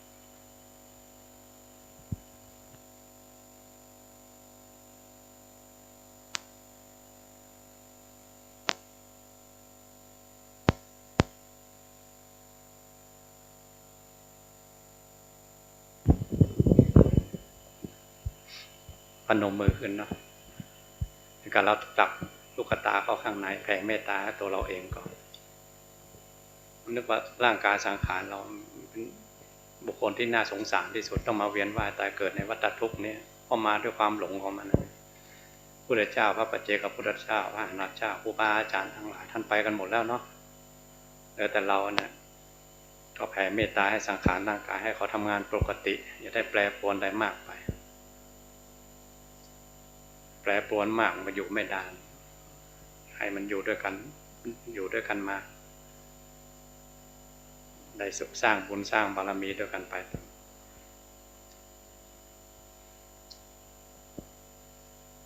อะหังสุขิโตเมขอให้ข้าพเจ้าจงมีความสุขเถิดอะหังนิจทุโขเมขอให้ข้าพเจ้าปราศจากความทุกข์อะหังอเวโรเมขอให้ข้าพเจ้าปราศจากเวรปราศจากภัยอะหังอัปพยาปัจโชเมขอให้ข้าพเจ้าปราศจากความพยาบาทปราศจากความเบียดเบียนอะหังอนิโคเมขอให้ข้าพเจ้าปราศจากความทุกข์กายทุกข์ใจสุขีอัตตานังปริหารามิขอให้ข้าพเจ้าจงมีแต่ความสุขกายสุขใจรักษาตนของข้าพเจ้าให้พ้นจากทุกภัยทั้งสิ้นเถิดเราแผ่ให้แก่กายแก่ใจเรายังไงก็ส่งความปรารถนาดีอย่างนั้นไปยังสรรพสัตว์ทั้งหลายเป็นกลุ่มๆว่ากลุ่มไหนก็นึกถึงกลุ่มนั้น12จำพวกสัพเพสัตตาหมู่สัตว์ทั้งปวงสัพเพปานาหมู่สัตว์ที่มีลมปราณทั้งปวงสัพเพภูตาหมู่พูดทั้งปวงสัพเพปุคคลาบุคคลทั้งหลายทั้งปวงสัพเพอัตตภาวะปริยาปนาหมู่สัตว์เกี่ยวเนื่องโดยอัตภาพลมปราณทั้งปวงสัพพาอิทธิโยสตรีทั้งหลายทั้งปวงสัพเพปุริสาบุรุษทั้งหลายทั้งปวงสัพเพอริยา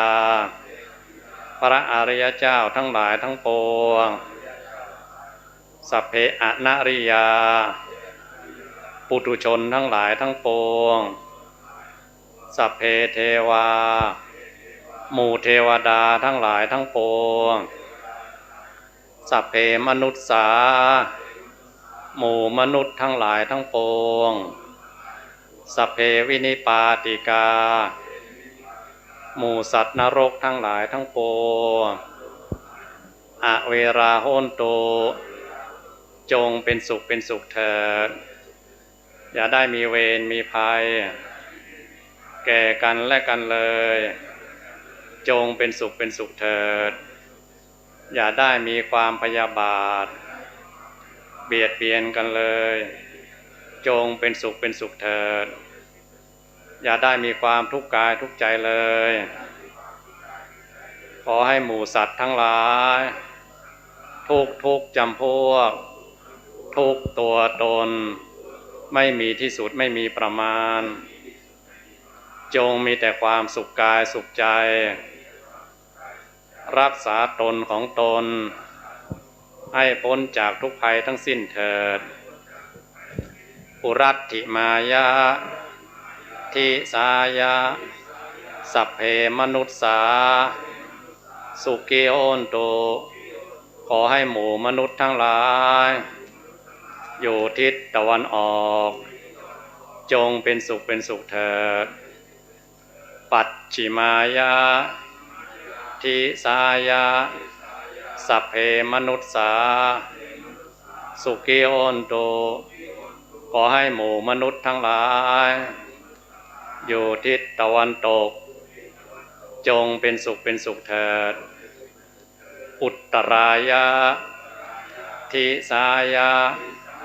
สัพเพมนุษสาสุขีโอนตุขอให้หมู่มนุษย์ทั้งหลายอยู่ทิศเหนือจงเป็นสุขเถิดทักกินัยยะทิสายะสัพเพมนุษสาสุขีโอนตุขอให้หมู่มนุษย์ทั้งหลายอยู่ทิศใต้จงเป็นสุขเถิดปุรัตถิมายะอนุริสายะสัพเพมนุษสาสุขีโอนตุ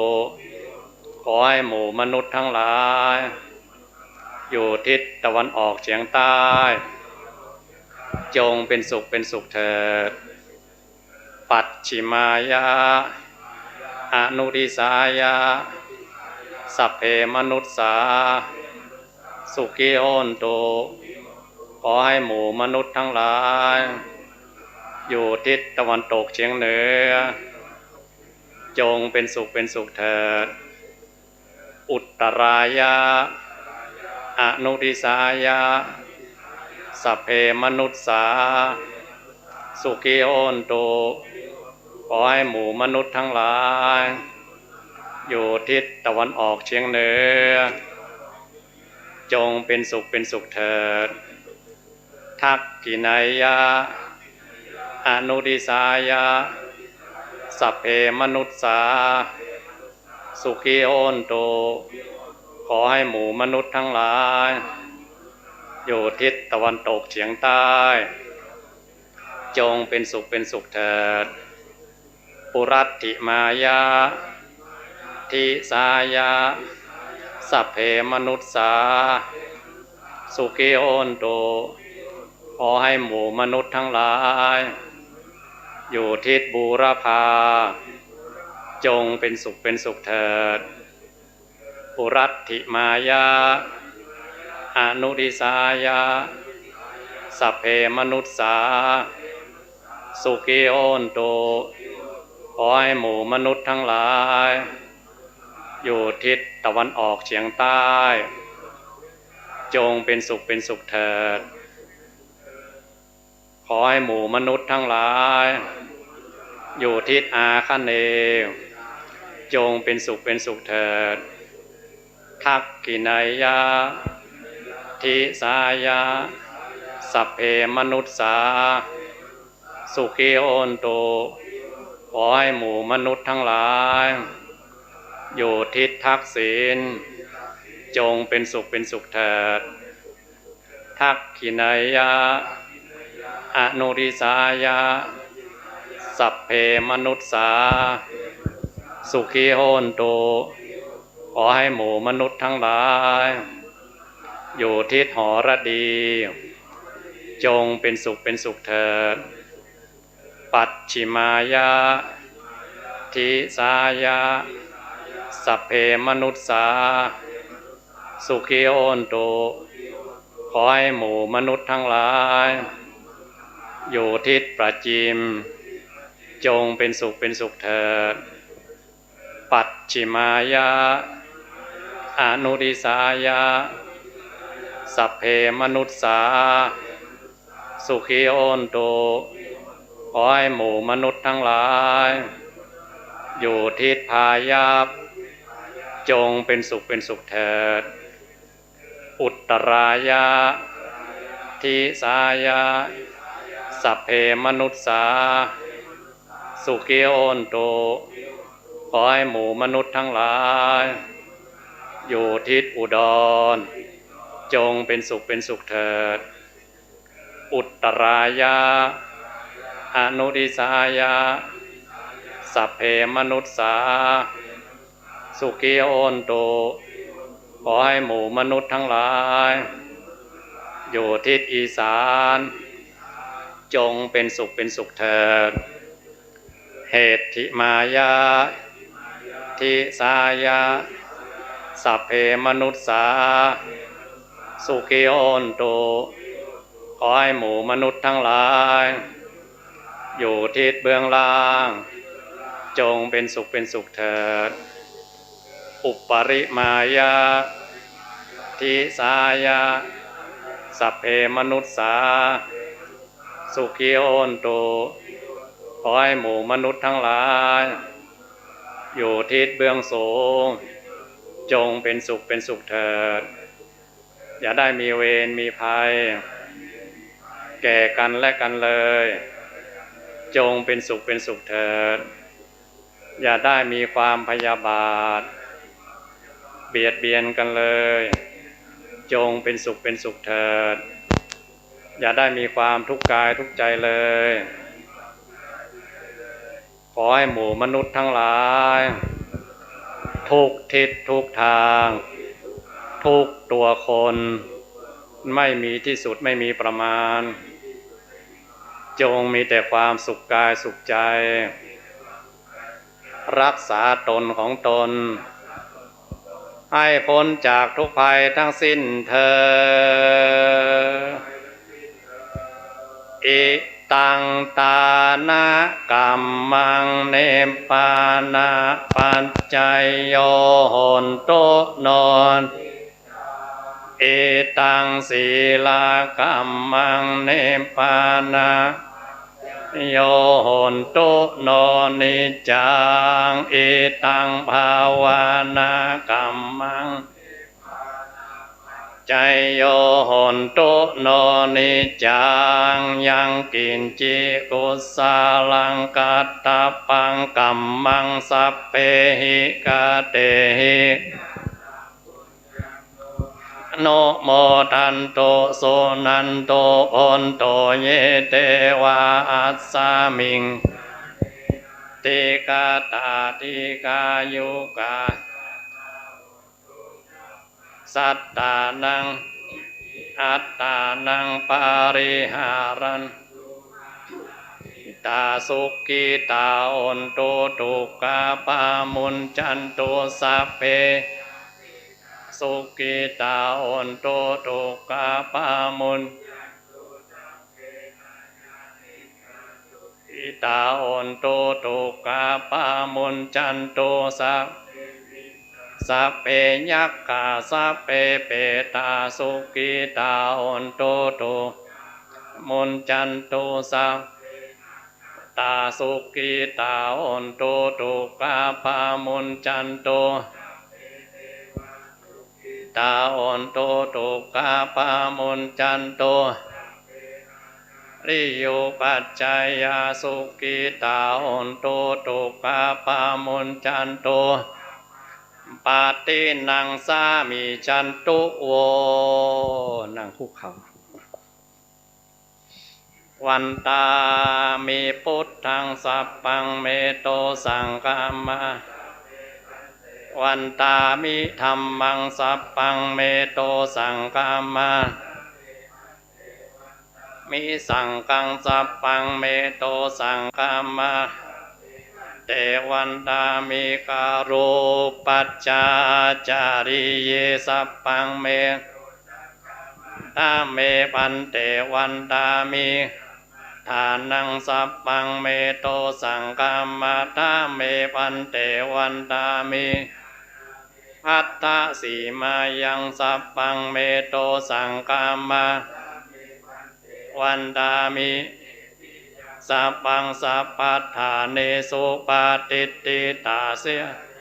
ธาตุมหาโพธิงอุตตารูปังสากาลังสัตตานากะโลเกมะโลเกจมปุติเปลังกาติเปสาเรราธาตุโยเกสาธาตุโยอาติยังกันตากุติงจตุราสิติสัสเสธัมมังสัพเพตังปาตเจติยังอหังวันตามิสัพกราบหนึ่งกราบสองกราบสาม เอาหมอบลงไปเนอะสังขารร่างกายนี่พ่อแม่ขึ้นมาแล้วลึกถึงคุณพ่อคุณแม่ความรู้ทั้งหลายครูบาอาจารย์เปิ้นขึ้นมาเนาะแล้วลึกถึงคุณครูบาอาจารย์เนอะสา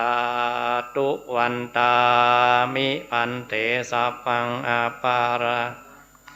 ทะเมพันเตมยากาตังปุญมินาอนุโมทิตาปังมินากาตังปุญญังไมหังตาตาปังสาธุสาธุอนุโม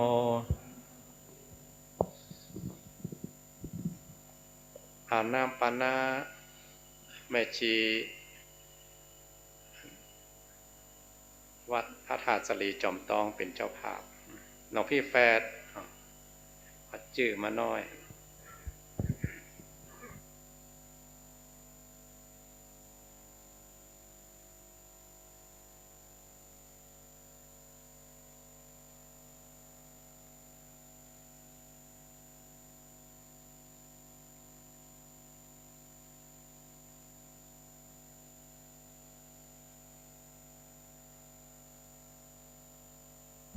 พ่อโพยมาเต็มเลยแม่ชีจอยเป็นคนไปรษณีย์บุญเจิญจวนแม่สีวัดพระธาตุสลีจอมตองมา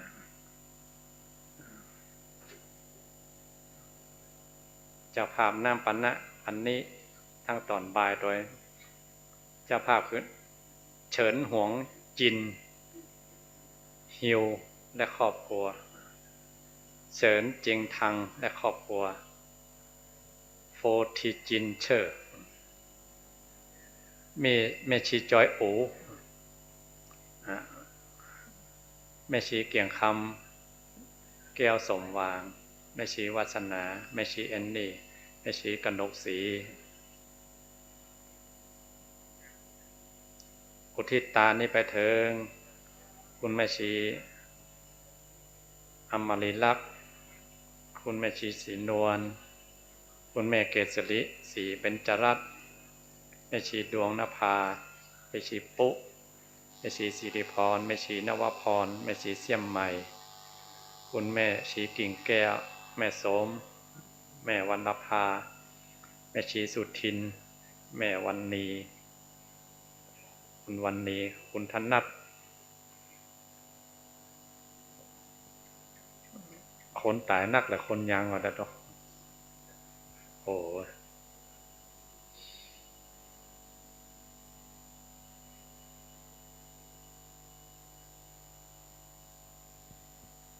แม่ชีจอยแม่ชีจอยมีอะไร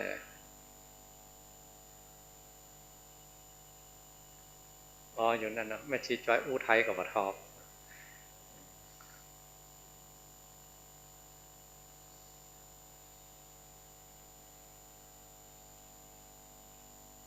เขาเอาหมอยเอาหมาปล่อยวัดหมามาปล่อยวัดเป็นร้อยตัวมันไม่ชีจอยเป็นคนเดียว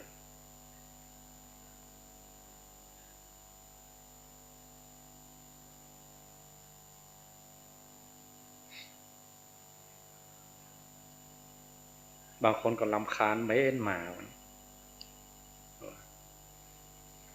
เลี้ยงกันเป็นร้อยตัว เป็นตาไผ่เป็นตาศรัทธาเนาะหมาปล่อยเป็นการไม่ชีมันพอตอนมันน้อยๆก็น่าฮักพอเท่าแก่มันหมาเริ่มมาสบายหมาเริ่มเท่าดาวเอาแล้วมันมางาม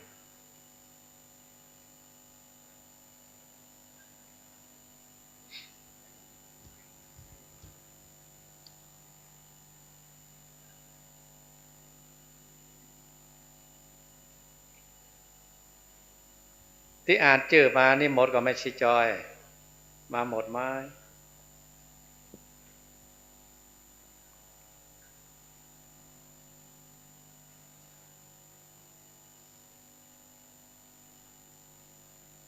ผู้ภาษาฝรั่งกับภาษาจีนนั่นแหล้วแลดแปลหนังสือแปลอย่างได้หมดไม่ท้าทำหนังสืออย่างออกมาคนแปลหนังสือฝรั่งคือหลวงปู่มาอยู่เมื่อนั่นไม่ชีจอย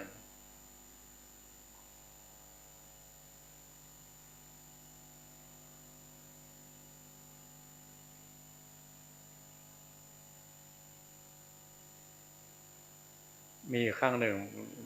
เกิดแสงสว่างเมื่อแจ้งเรื่องไปกุมบาตรอยู่วัดสิริก็มันแจ้งนะไปกุมบาตรตอนนั้นไฟฟ้าที่ถนนยังมีเนาะสถามาอย่างเจ้าแล้วก็มันแจ้งแล้วแจ้งเรื่องก็หาตี 1 ตี 2ไปกุมบาตรสถาตักมาอย่างนี้ไม่ชี้ก่อนอยู่สิริมังคลาจารย์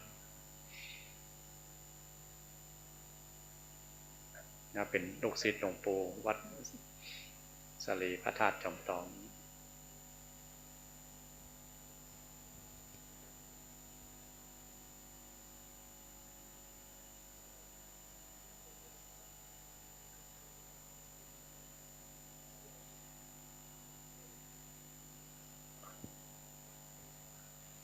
หลวงพี่เดี๋ยว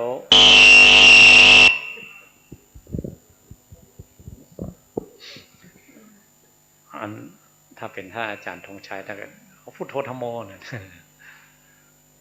หันหน้าไปทางซ้ายมือนะหลวงพี่เนาะคือปอนคณะสัทธาเดี๋ยวเขาตีระฆังหลวงพี่เข้าไปในศาลาใหญ่นะแล้วสัทธาถอยไปทางหลังเนาะครับ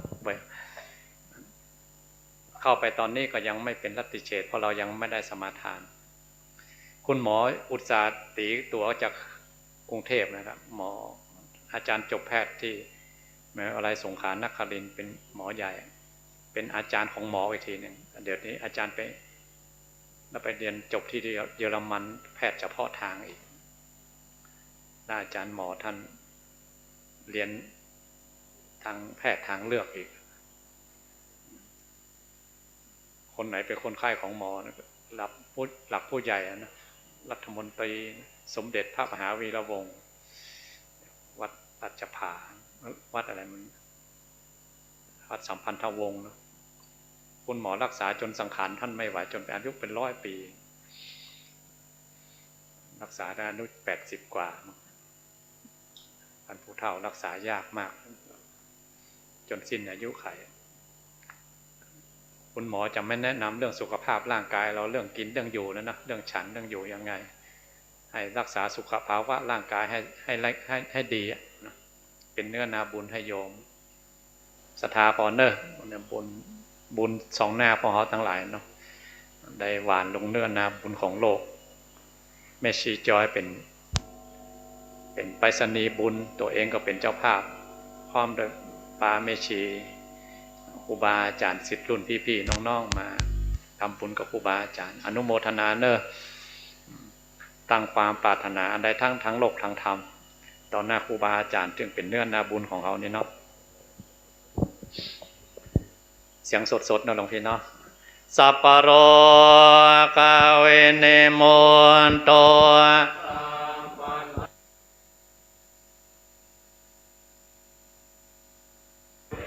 รามติกันโต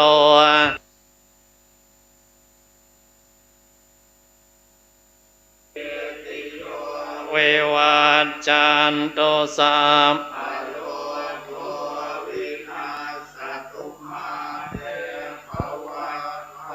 ตารายโยสุขิเทคายุโก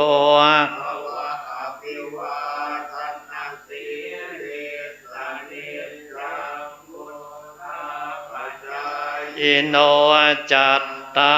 รโอยุวันโนสุขังศรัทธาก็ดูโดยเนศรัทธาโนครูบาอาจารย์ท่านอาจารย์หมอมันมาจากกรุงเทพตีตัวเครื่องบินมาโดยเฉพาะนั่นเพื่อจะมาให้ถวายความรู้ให้ครูบาอาจารย์ศรัทธาก็พอตัวเนาะเขาจะกินจะตานอย่างใดของกินของว่าถวายครูบาอาจารย์อย่างใดคือรักษาสังขารร่างกายครูบาอาจารย์ได้อยู่เมินเป็นเนื้อนาบุญของเขาหลวงพี่ก็ดูเนาะเราสังขารร่างกายมันเสื่อมอยู่แล้วจะให้มันชะลอไม่เสื่อมไปยังไงคุณหมอท่านมีวิธีมันจะบอกให้เราเนาะให้แข็งแรงยังไงให้อยู่ได้นานจนสิ้นอายุขัยไม่ไปก่อนเนาะโรคภัยแค่เจ็บไม่เบียดเบียนก็ต้องมีวิธีตามหมอคุณหมอท่านอาจารย์หมอท่านเรียนมาโดยตรงตั้งใจว่าจะมาถวายความรู้เรื่องสุขภาพแก่พวกเราพอตีระฆังเป้งออกมาเลยนะครับเข้าไปในศาลาใหญ่ ไหว้พระด้วยกันเนาะอะระหังสัมมาสัมพุทโธภะคะวาพุทธังภะคะวันสวากขาโตภะคะวตาธัมโมธัมมังสุปฏิปันโนภะคะวะโตสังฆังเข้าห้องน้ำห้องท่าเรียบร้อยฟังเสียงระฆังประมาณ10 นาทีเข้าไปในศาลาใหญ่เลย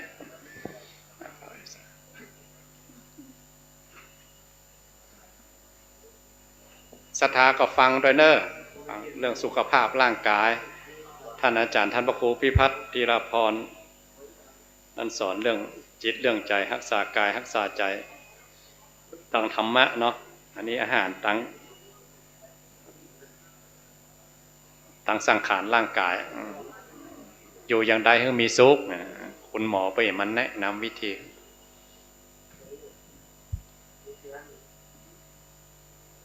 ศรัทธาเขาพอตัวนะเนี่ยเวลาเขาถวายภัตตาหารครูบาอาจารย์เดี๋ยวไขมันขึ้นกันความดันขึ้นกับโรคนั้นโรคนี้บางทีเรื่องอาหารนี่ก็สำคัญเหมือนกัน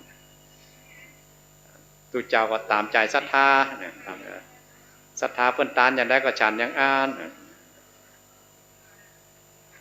พอโดยเนอศรัทธาเนอเอาจะกินจะตานถวายภัตตาหารอุปถาครูบาอาจารย์อย่างใดหมอไปจะแนะนำเพื่อนเนาะคุณหมอเพิ่นเป็นอาจารย์หมอกันนะสอนหมอทำกรรมกันนะปัจจัยสอน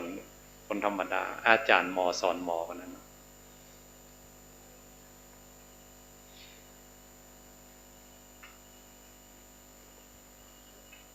นิมนต์เข้าไปข้างในแล้วครับหลวงพ่อครับนิมนต์เรายังไม่ได้สมาทานวัดเนาะไม่เป็นลัทธิเฉดครับนิมนต์เข้าไปก่อนเข้าห้องท่าก่อนเนอะ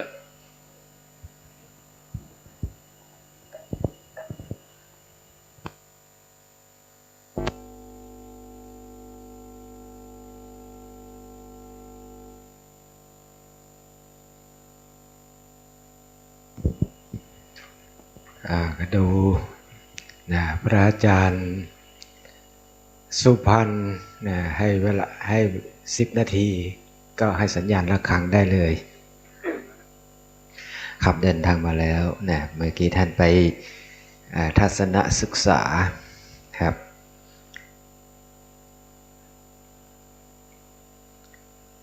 ประกาศผลสลากกินแบ่งรัฐบาลงวดวันที่16 ธันวาคมพุทธศักราช2565เลขที่ออก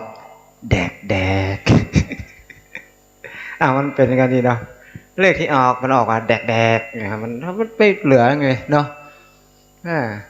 เลขที่ออกแดก845093ว่ะวันนี้ใครใช้โชคดีมั้งท่านอาจารย์พระครูสุเมธของพ่อนิวัฒน์บอกว่าวันนี้โยมยกดีหลายคนว่ะโอ้โหแม่นวลนะญาติโยมของศรัทธาอุปถัมภ์วัดหมอฤาษีมีคนไปแย่แม่นวลว่าแม่นวลได้10 ล้านนี่แม่ชีนวลถูกธกส.งวดนี้10 ล้านบอกว่าจะไปทำบุญที่ไหนไม่ทำบุญที่อื่นเลยจะทำบุญที่วัดหมอฤาษีที่เดียวสาธุได้ยินมางั้นเลยนะเหมือนมีคนมีหูทิพย์มีพายกระซิบแม่นวันยุ่งมากแล้วใส่บาตรทุกเช้าครับรอใส่บาตรถ้าว่าพระไม่ไปบิณฑบาตนี่ก็จะรอวันนี้พระไม่มาบิณฑบาตใส่บาตรทุกวันแม่สินวันนี้ป่ะเนี่ยบุญคำว่าปุเพกตะบุญญาตาคนได้ทำบุญทั้งสั่งสมไว้ก่อนใครไม่ได้สั่งสมไว้ไม่ได้เคยทำไว้เนี่ยไม่มีทางไม่มีทางทั่วประเทศมันล้านเลข1 ในล้าน เฮ้ย10 ล้านเลขเนาะ10 ล้านเลขออกถูกเบอร์เดียวอ่ะคิดดูอ่ะเนาะโอ้โหวันนี้ปีโยมม่อนฤาษีโชคดีปีนี้แต่พระนี่ไม่ค่อยดีเท่าไหร่พระกินผีลอตเตอรี่กินพระมันเป็นอย่างนั้นเนาะจะทำเหมือนกันนะไม่ใช่ไม่ทำพระนี่ก็ปฏิบัติอย่างเดียวยังไม่พอทำบุญด้วยนะคุณหมอลองไม้ได้ไหมลองดูดิรู้สึกมันจะหอนหน่อยนะมันจะหอนหน่อยอันนี้ตากล้องเขาบอกให้หันหน้าไปทางหน้ากล้องว่าเขาจะถ่ายทอดสดนะไปทั่วประเทศทั่วโลกโอ้โหวันก่อนท่านอาจารย์พระครูสังฆรักษ์วีระฐานิสโรท่านก็ประชาสัมพันธ์ว่าวันที่5 กุมภาพันธ์พุทธศักราช2566นะจนถึง14 กุมภายังไม่ดังนะยังไม่ดังท่านอาจารย์สิริชัยยังไม่ดังเดี๋ยวไปลองไปเรื่อยๆนะลองไปก่อนนะลองไปเรื่อยๆท่านใดชอบในธรรมะในการเทศนาของพระเดชพระคุณหลวงพ่อพระครูพิพัฒน์ธีรพรวัดไตรมาสถิตอำเภอตะกั่วทุ่งนะบ้านโคกกลอยก็ไปฟังต่อได้ที่วัดเก่าเจริญธรรมในวันที่5 กุมภาถึง14 กุมภาวันวาเลนไทน์ฉลองวันวาเลนไทน์ที่พังงาเลยวัดเก่าที่บ้านเกิดเดินทางไปได้อาหารสัปปายะครับสถานที่ก็สัปปายะเสียท่ายุงมันเยอะไปหน่อยยุงก็สัปปายะ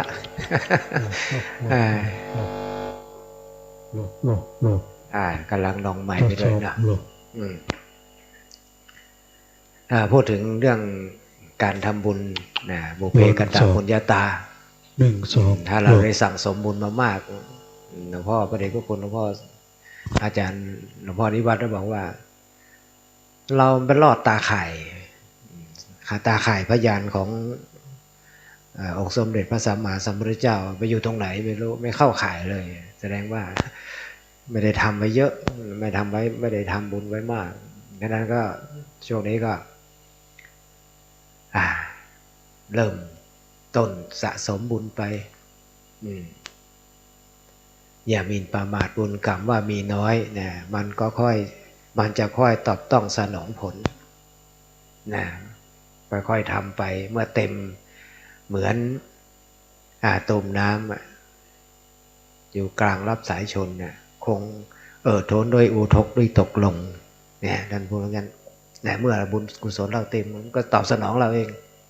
นะค่อยไปนั่นแหละปุญญานิปรโลกัสสมิงปฏิทาโหนติปานินันติ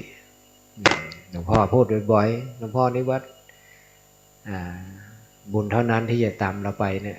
เป็นป่าเถยยังเราจะเดินทางในวัฏสงสารเนี่ยเวียนว่ายแต่เกิดนี่ยังอีกยาวไกลอีกยาวนานไม่รู้กี่หมื่นกี่ชาติทำไปค่อยสะสมไปจะเป็นเสบียงบุญกุศลเนี่ยความดีของเรานี่จะเป็นเสบียงเข้าห่อที่จะพาเราไปเดินทางในวัฏสงสารจะไปถึงเมื่อไหร่นี่ก็ไม่รู้อะแล้วแต่บุญกุศลแต่ละคนแต่ละท่านได้สั่งสมไว้เมื่อบารมีแก่กล้าอินทรีย์แก่กล้าเขาเรียกว่าโพธิปัจจยธรรมอินทรีย์แก่กล้าแล้วต้องรู้ทุกสักวันเนี่ยเนาะสัญญาณระฆังดังแล้วเนี่ยเห็นไหมแป๊บเดียววันเวลาผ่านล่วงไปโอ้ยไวเหมือนโกหกวันเวลาผ่านไปไวเหมือนโกหกเนี่ย30 ปีผ่านไปไวเหมือนโกหกนะ เมื่อเช้านี่ก็ถ่ายรูปกันครูบาอาจารย์ที่สมัยรุ่นเก่าๆรุ่นแรกๆเมื่อ30 กว่าปีก่อนแต่ความจริงมีเยอะกว่านี้นะครับมีเยอะกว่านี้แต่ว่าบางองค์บางท่านก็ลึกศึกษาลาเพศไปบางท่านก็ติดธุระเป็นเจ้าวาดมั่งเป็นเจ้าคณะตำบลเป็นรองเจ้าอำเภอหลายๆที่หลายๆแห่งนะก็นานๆเจอกันทีใครว่างช่วงไหนก็มากันช่วงนั้นครับนิมนต์เจ้าค่ะวันนี้คงจะไม่มีการเทศเนาะจะได้มาฟังการบรรยายเรื่องสุขภาพจากคุณหมออย่างที่หลวงพ่อนิวัฒน์พระครูสุเมธธรรมเสวีอาจจะมาถวายความรู้นะครับญาติโยมหมออาจารย์หมอเขาจะมาถวายความรู้เรื่องการรักษาสุขภาพนะทดสอบดังไหมทางโน้นดังนะทดสอบจะมาฟังก็ฟังนะครับตั้งใจฟังเพื่อจะเป็นประโยชน์เมื่อกี้นี่เหมือนอาจารย์ว่าเนี่ยการนั่งสมาธิการสมาลองสมาธิการครองสติเราเมื่อกี้เนี่ยผมตายไปหลายหนเนี่ยเพราะว่าพระพุทธเจ้าบอกว่าเราให้ประคองสติให้ประคับประคองสติเนี่ยคล้ายๆกับอะไรหลวงพ่อธงชัยพูดวันก่อนเหมือนเราทูลหัวน้ำมันไว้บนหัวเนี่ยถ้ามันหกหน่อยนะเดินไปมันหกหน่อยเพื่อจะขาดฟันคอขาดเนี่ยให้เรานึกอย่างนั้นเนี่ยให้ระมัดระวังสติอย่างนี้บางทีมันก็เนี่ยเนาะเสียงทั้งนี้หน่อยเนอะนิมนต์ครับผม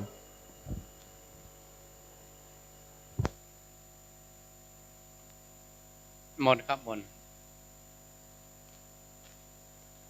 หลวงพี่ที่ยังไม่เคยเจอคุณหมอยังไม่เคยมามอนฤาษีขอช่วยยกมือมาตอนนี้เนาะยกมือหน่อยมีภาพใหม่หลายรูปพระที่ไม่เคยมาหลวงพี่ไม่เคยมาเนาะไม่เคยเจอคุณหมอเนาะคุณหมอมาทุกปีตอนที่จัด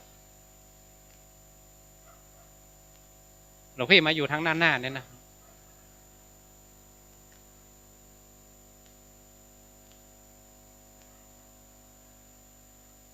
ได้ความรู้จากคุณหมอแล้วก็ไปเผยแพร่นะตุเจ้าเขามีโอกาสมากกว่าศรัทธา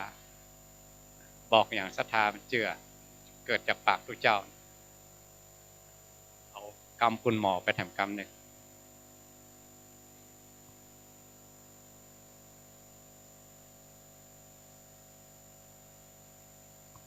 คุณหมอจบแพทย์เป็นเฮียนตั้งอนาโตมีแบบหมอมาแล้วมาเฮียนกายคตาสติแบบพระพุทธเจ้ายิ่งความรู้ยิ่งขึ้นไปอีกเหมือนกันเคยถามคุณหมอเหมือนกันเนาะอันนี้เป็นเจ้าอุตริอย่างกันนะเจ้าบ้านได้มันว่าได้เนาะเดินเข้ามาคุณหมอว่าต้องจับชีพจรมันต้องดูรู้เลยจะแก้ยังไงอีกขนาดนั้นเส้นเลือดเส้นเอ็นเนื้อเอ็นกระดูกอาการ32ตั้งแต่กะละไปจนถึงตายคุณหมอเห็นหมดยิ่งกว่าเอ็กซเรย์ของทั้งโลกอีกว่าพวกเขาทั้งหลายจะเป็นลื่นภาษาเหนือว่าจะเป็นลื่นคุณหมอเรียนอนาโตมีแบบพระพุทธเจ้าเลยเนาะ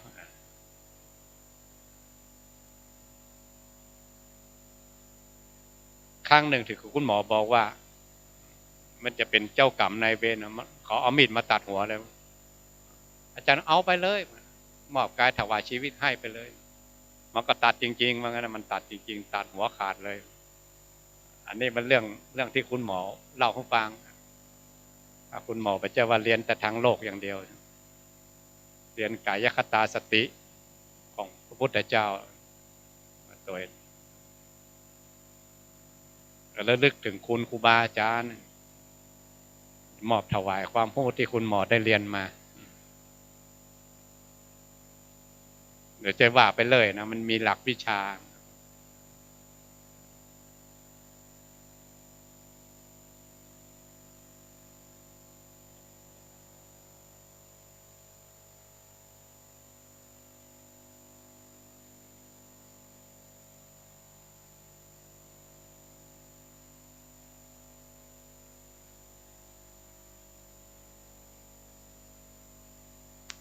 ต่อไป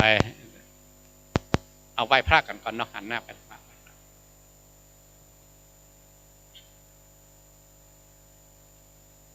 ขอโทษด้วยนะหลวงพี่รูปไหนได้มาเทหล่อด้วยกันบ้างองค์นี้ขอยกมือหน่อยครับอันนี้รูปนี้โอ้หลายรูปเนาะข้างหน้ามีไหมโอ๊ตมีเกิดจากพวกเราทั้งหลายรอกันเองนะครับหลวงได้มากราบมาไหว้กันอะระหังสัมมาสัมพุทโธ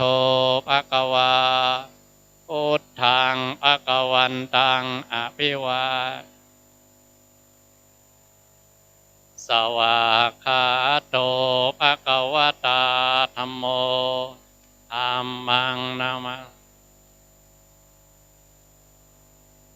สุปฏิปันโนภะคะวะโตสาวกสังโฆ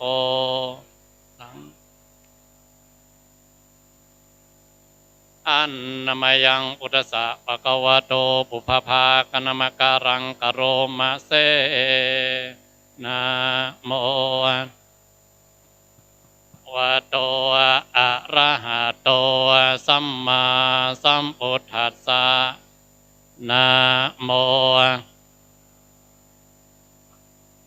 อะระหะโตสัมมาสัมพุทธัสสะนะโมภะ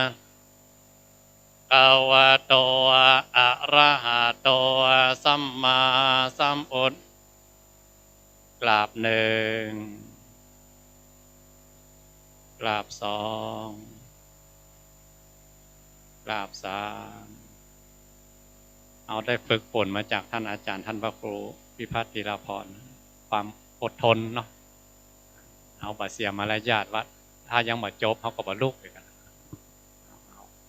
เรื่องมารยาทเนี่ยก็สำคัญอดเอาเนี่ยบางทีชอบใจบ่ชอบใจเพราะบางทีกิเลสมันบ่ชอบไงเนาะอดเอาจดคุณหมอเพิ่นบรรยายจบต่อไปได้เชิญคุณหมอได้ถวายความรู้กับวาจาเกี่ยวกับสุขภาพนะจะมาให้ความรู้พวกเขาทั้งหลายคุณหมอก็กล้าเป็นเคารพครูบาอาจารย์มากเชิญคุณหมอเต็มตีเลย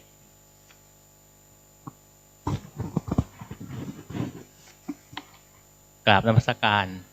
พระคุณเจ้าทุกรูปนะครับก็ต้องเรียนก่อนว่าอาจจะสังขารไม่เต็มร้อยเพิ่งกลับจากเยอรมันเมื่อวานนี้ตอนเที่ยงลงเครื่องมาก็ทำงานต่อเพราะว่าเครื่องดีเลย์6 ชั่วโมงเนื่องจากหิมะตกน้ำแข็งเกาะเครื่องยนต์บินไม่ได้-10 องศาเบาๆครับที่นี่เลยอุ่นไปเลยนะครับก็ถือว่าอากาศกำลังสบายนะครับวันนี้จากประสบการณ์ที่ผ่านมาก็เห็นว่าพระสงฆ์พระภิกษุสงฆ์เนี่ยก็อาจจะมีความอาพาธเกิดขึ้นมากจากสถิติของกระทรวงสาธารณสุขซึ่งมากกว่า 60% มีอาพาธไม่เบาหวานก็ความดันนะครับแล้วเกิดจากอะไรล่ะทั้งที่พระภิกษุสงฆ์ท่านก็ไม่ได้ฉันอะไรนักหนาท่านก็อยู่วัดปฏิบัติของท่านแต่สิ่งที่สำคัญคือเราทำกันถูกต้องแล้วหรือยังนะครับสิ่งที่พระองค์ได้ตรัสไว้ตั้งแต่ 2,500 กว่าปีที่แล้วพระองค์ไม่ได้ตรัสขึ้นลอยๆเป็นหลักวิทยาศาสตร์ซึ่งมีมากว่า 5,000 ปี 7,000 ปีก่อนพุทธกาลเพียงแต่ว่าสมัยนั้นเนี่ยพระพุทธองค์ท่านก็ไม่ได้พูดเป็นหลักของวิทยาศาสตร์เหมือนสมัยนี้ท่านตรัสเป็นว่าร่างกายของเราเนี่ยมันประกอบไปด้วย1 อนูเล็กๆนะครับที่เอาผมก็จำรายละเอียดไม่ได้นะที่เอาขนจามรีมาสลัดกันเป็นอนูเป็นปรมาณูนะครับเป็นไข่เหาเป็นอนูเป็นปรมาณูจนถึงกาลาละซึ่งกาลาละก็คือเซลล์รากศัพท์ของคำว่าเซลล์ในร่างกายของเราวันนี้ก็เลยจะเอาเรื่องนี้มาพูดให้เป็นเห็นภาพชัดเจนจะได้เข้าใจแล้วก็จะได้ดูแลตัวเองเสียดายญาติโยมปิกบ้านไปแล้วเนอะยังอยู่กันบ้างไหมเนี่ยจริงๆโยมมาตัวดีนะครับตัวดีอยากได้บุญถวายพระถวายแต่ของที่ชอบหวานมันถวายของชอบแต่ให้ไปที่ชอบไม่ไปนะไม่ยอมไป จะถวายแต่ของชอบอย่างเดียวนะครับก็ขออนุญาตเล่าประวัติตัวเองนิดหนึ่งครับก็เป็นจบแพทย์มาตั้งเกือบ20 กว่าปีแล้วครับแล้วก็มีโอกาสก่อนหน้านี้ก็เป็นศัลยแพทย์นะครับเป็นหมอผ่าตัดก็มีโอกาสได้ไปเรียนที่เยอรมันในเรื่องของเซลล์บำบัดเรื่องของอาหารสิ่งแวดล้อมเรื่องของวิตามินอาหารเสริมต่างๆที่ชาวบ้านชาวช่องเขาไม่เรียนกันนะครับปัจจุบันก็ได้ฝึกอบรมแพทย์ในเซลล์บำบัดนะครับสมาคมเซลล์บำบัดไทยการแพทย์คีเลชันก็คือการล้างพิษโลหะหนักแล้วก็เป็นกรรมการวิชาการของกระทรวงสาธารณสุขนะครับกรมการแพทย์กับสำนักแพทย์ทางเลือกแล้วก็สอนเวชศาสตร์ชะลอวัยมามากกว่า15 ปีที่แม่ฟ้าหลวงธุรกิจบัณฑิตแล้วก็ธรรมศาสตร์นะครับเริ่มเลยนะครับกายคตาสติต้องมาร่างกายมนุษย์ประกอบไปด้วยอะไรนะครับเอาเป็นว่าน้ำนี่ก็ 70% แล้วใช่ไหมครับน้ำ 70% ที่เหลือเป็นอะไรเป็นเกลือแร่เป็นแคลเซียมเป็นฟอสฟอรัสเนื้อก็เป็นโปรตีนเป็นคาร์บอนไฮโดรเจนออกซิเจนนะครับเอาน้ำเนี่ยแหละพิจารณาน้ำเนี่ยง่ายสุดน้ำเราเห็นรูปมันใช่ไหมครับเห็นรูปมันไหมจับต้องได้เปียกได้พอไปลดอุณหภูมิทำให้แข็งได้เป็นก้อนได้ปั้นได้ใครบอกปั้นน้ำเป็นตัวไม่ได้ก็เห็นแกะสลักน้ำแข็งกันทั่วไปก็ปั้นได้แต่ถ้าเราแยกโมเลกุลเราจะพบว่าน้ำเนี่ยประกอบไปด้วยไฮโดรเจนกับออกซิเจนเป็นโมเลกุลของธาตุแล้วธาตุเนี่ยพอแยกออกมาเป็นออกซิเจนเปล่าๆ เป็นไฮโดรเจนเปล่าๆก็ไม่มีคุณสมบัติของน้ำแต่เดี๋ยวเราจะมาดูว่าไอออกซิเจนเปล่าๆไฮโดรเจนเปล่าๆเนี่ยจริงๆแล้วมันไม่มีอะไรเลยมันมาจากความว่างเปล่างงไหมครับเห็นก็เห็นอยู่นี่นาตกลงไปกระจมมันนี่นาแต่ทำไมมันหมอมาบอกว่ามาจากความว่างเปล่าหมอขี้จุกะหมอไม่ได้ขี้จุอันนี้เป็นวิทยาศาสตร์ครับร่างกายมนุษย์ประกอบไปด้วยเซลล์ต่างๆเป็นล้านเซลล์นะครับ7 ล้านโดย70 ล้านโดยประมาณในเซลล์ก็ประกอบไปด้วย DNA ซึ่งมันก็คือกลุ่มของธาตุชนิดหนึ่งเอาไว้สำหรับบอกว่าเราจะเป็นตัวอะไรแล้วก็ในเซลล์ก็จะมีอวัยวะรอบๆเซลล์เพื่อที่จะบอกว่ามันจะทำหน้าที่อะไรนะครับแล้วเกิดจากพ่อกับแม่มาฟิชเจอริงกันไข่กับตัวอสุจิผสมกันแล้วก็ออกมาเป็นวุ้นไม่รู้เป็นอะไรเป็นวุ้นอย่างเงี้ยไม่แทบไม่มีอะไรเลยนะครับแต่ก็แบ่งตัวแบ่งจนกระทั่งได้อวัยวะขึ้นมาซึ่งในแต่ละเซลล์เนี่ยก็จะมีสิ่งอุปกรณ์ในเซลล์เป็นตัวสร้างพลังงานเป็นตัวขับพิษเป็นตัวดำเนินชีวิตของเซลล์ถ้านึกไม่ออกนึกถึงไข่ก็จะมีไข่แดงก็เหมือนตรงแกนกลางที่เรียกว่านิวเคลียสเอาไว้สำหรับก่อกำเนิดชีวิตแล้วก็ไข่ขาวก็จะมีพวกกลุ่มต่างๆที่เรามองไม่เห็นเหล่านี้นะครับถ้าเอากล้องไปส่องดูลึกๆมันก็จะเป็นแบบนี้แต่ถ้าใครได้เรียนรู้เรื่องของวิทยาศาสตร์มาสักนิดนึงนะครับในเรื่องของอิเล็กตรอนโปรตอนธาตุไฮโดรเจนก็มีอิเล็กตรอน1 อันโปรตอนกลุ่มหนึ่งแล้วก็วิ่งวนรอบนะครับแล้วในกลุ่มพลังงานของโปรตอนก็จะมีพลังงานหมุนวนอัดแน่นกันอยู่โดยที่ตัวตนที่แท้จริงไม่มีถ้าเราพิจารณารูปลงเล็กลงไปเรื่อยๆเราจะเจอนามอัดแน่นรวมตัวกันเป็นก่อเป็นรูป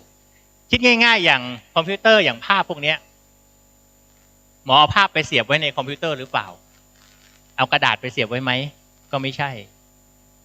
แต่ใส่ไปในสิ่งที่เรียกว่าตัมไดร์หรือว่าเป็นตัวแฮนดี้ไดร์ก็เรียกแล้วแต่จะเรียกนะครับซึ่งข้างในก็เป็นพลาสติกกับโลหะแต่ทำไมมีภาพได้บันทึกเสียงได้ทำไมถ้าเรารู้จักรหัสดิจิตอลนะครับ ดิจิตอลเนี่ยบันทึกภาพบันทึกเสียงด้วยการที่เอาสวิตช์มาปิดมาเปิด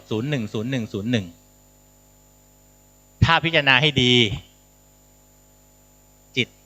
เกิดดับก็ทำงานเหมือนดิจิตอลบันทึกข้อมูลเป็นแสงเป็นเสียงบันทึกอัดเสียงได้โทรศัพท์เราอัดเสียงได้ถ่ายภาพได้แต่พอแกะดูก็ไม่เห็นภาพไม่เห็นเสียงถูกไหมครับจิตก็เกิดดับด้วยความเร็วสูงครูบาอาจารย์ท่านว่า4 ล้านล้านครั้งต่อวินาทีโลกจิตบันทึกข้อมูลเป็นอารมณ์นะครับติดไว้ก่อนแล้วเดี๋ยวมาว่ากันต่อเอาวิทยาศาสตร์ก่อนนะครับความแตกต่างของธาตุแต่ละอย่างเกลือที่เรากินเค็มๆมันก็คือ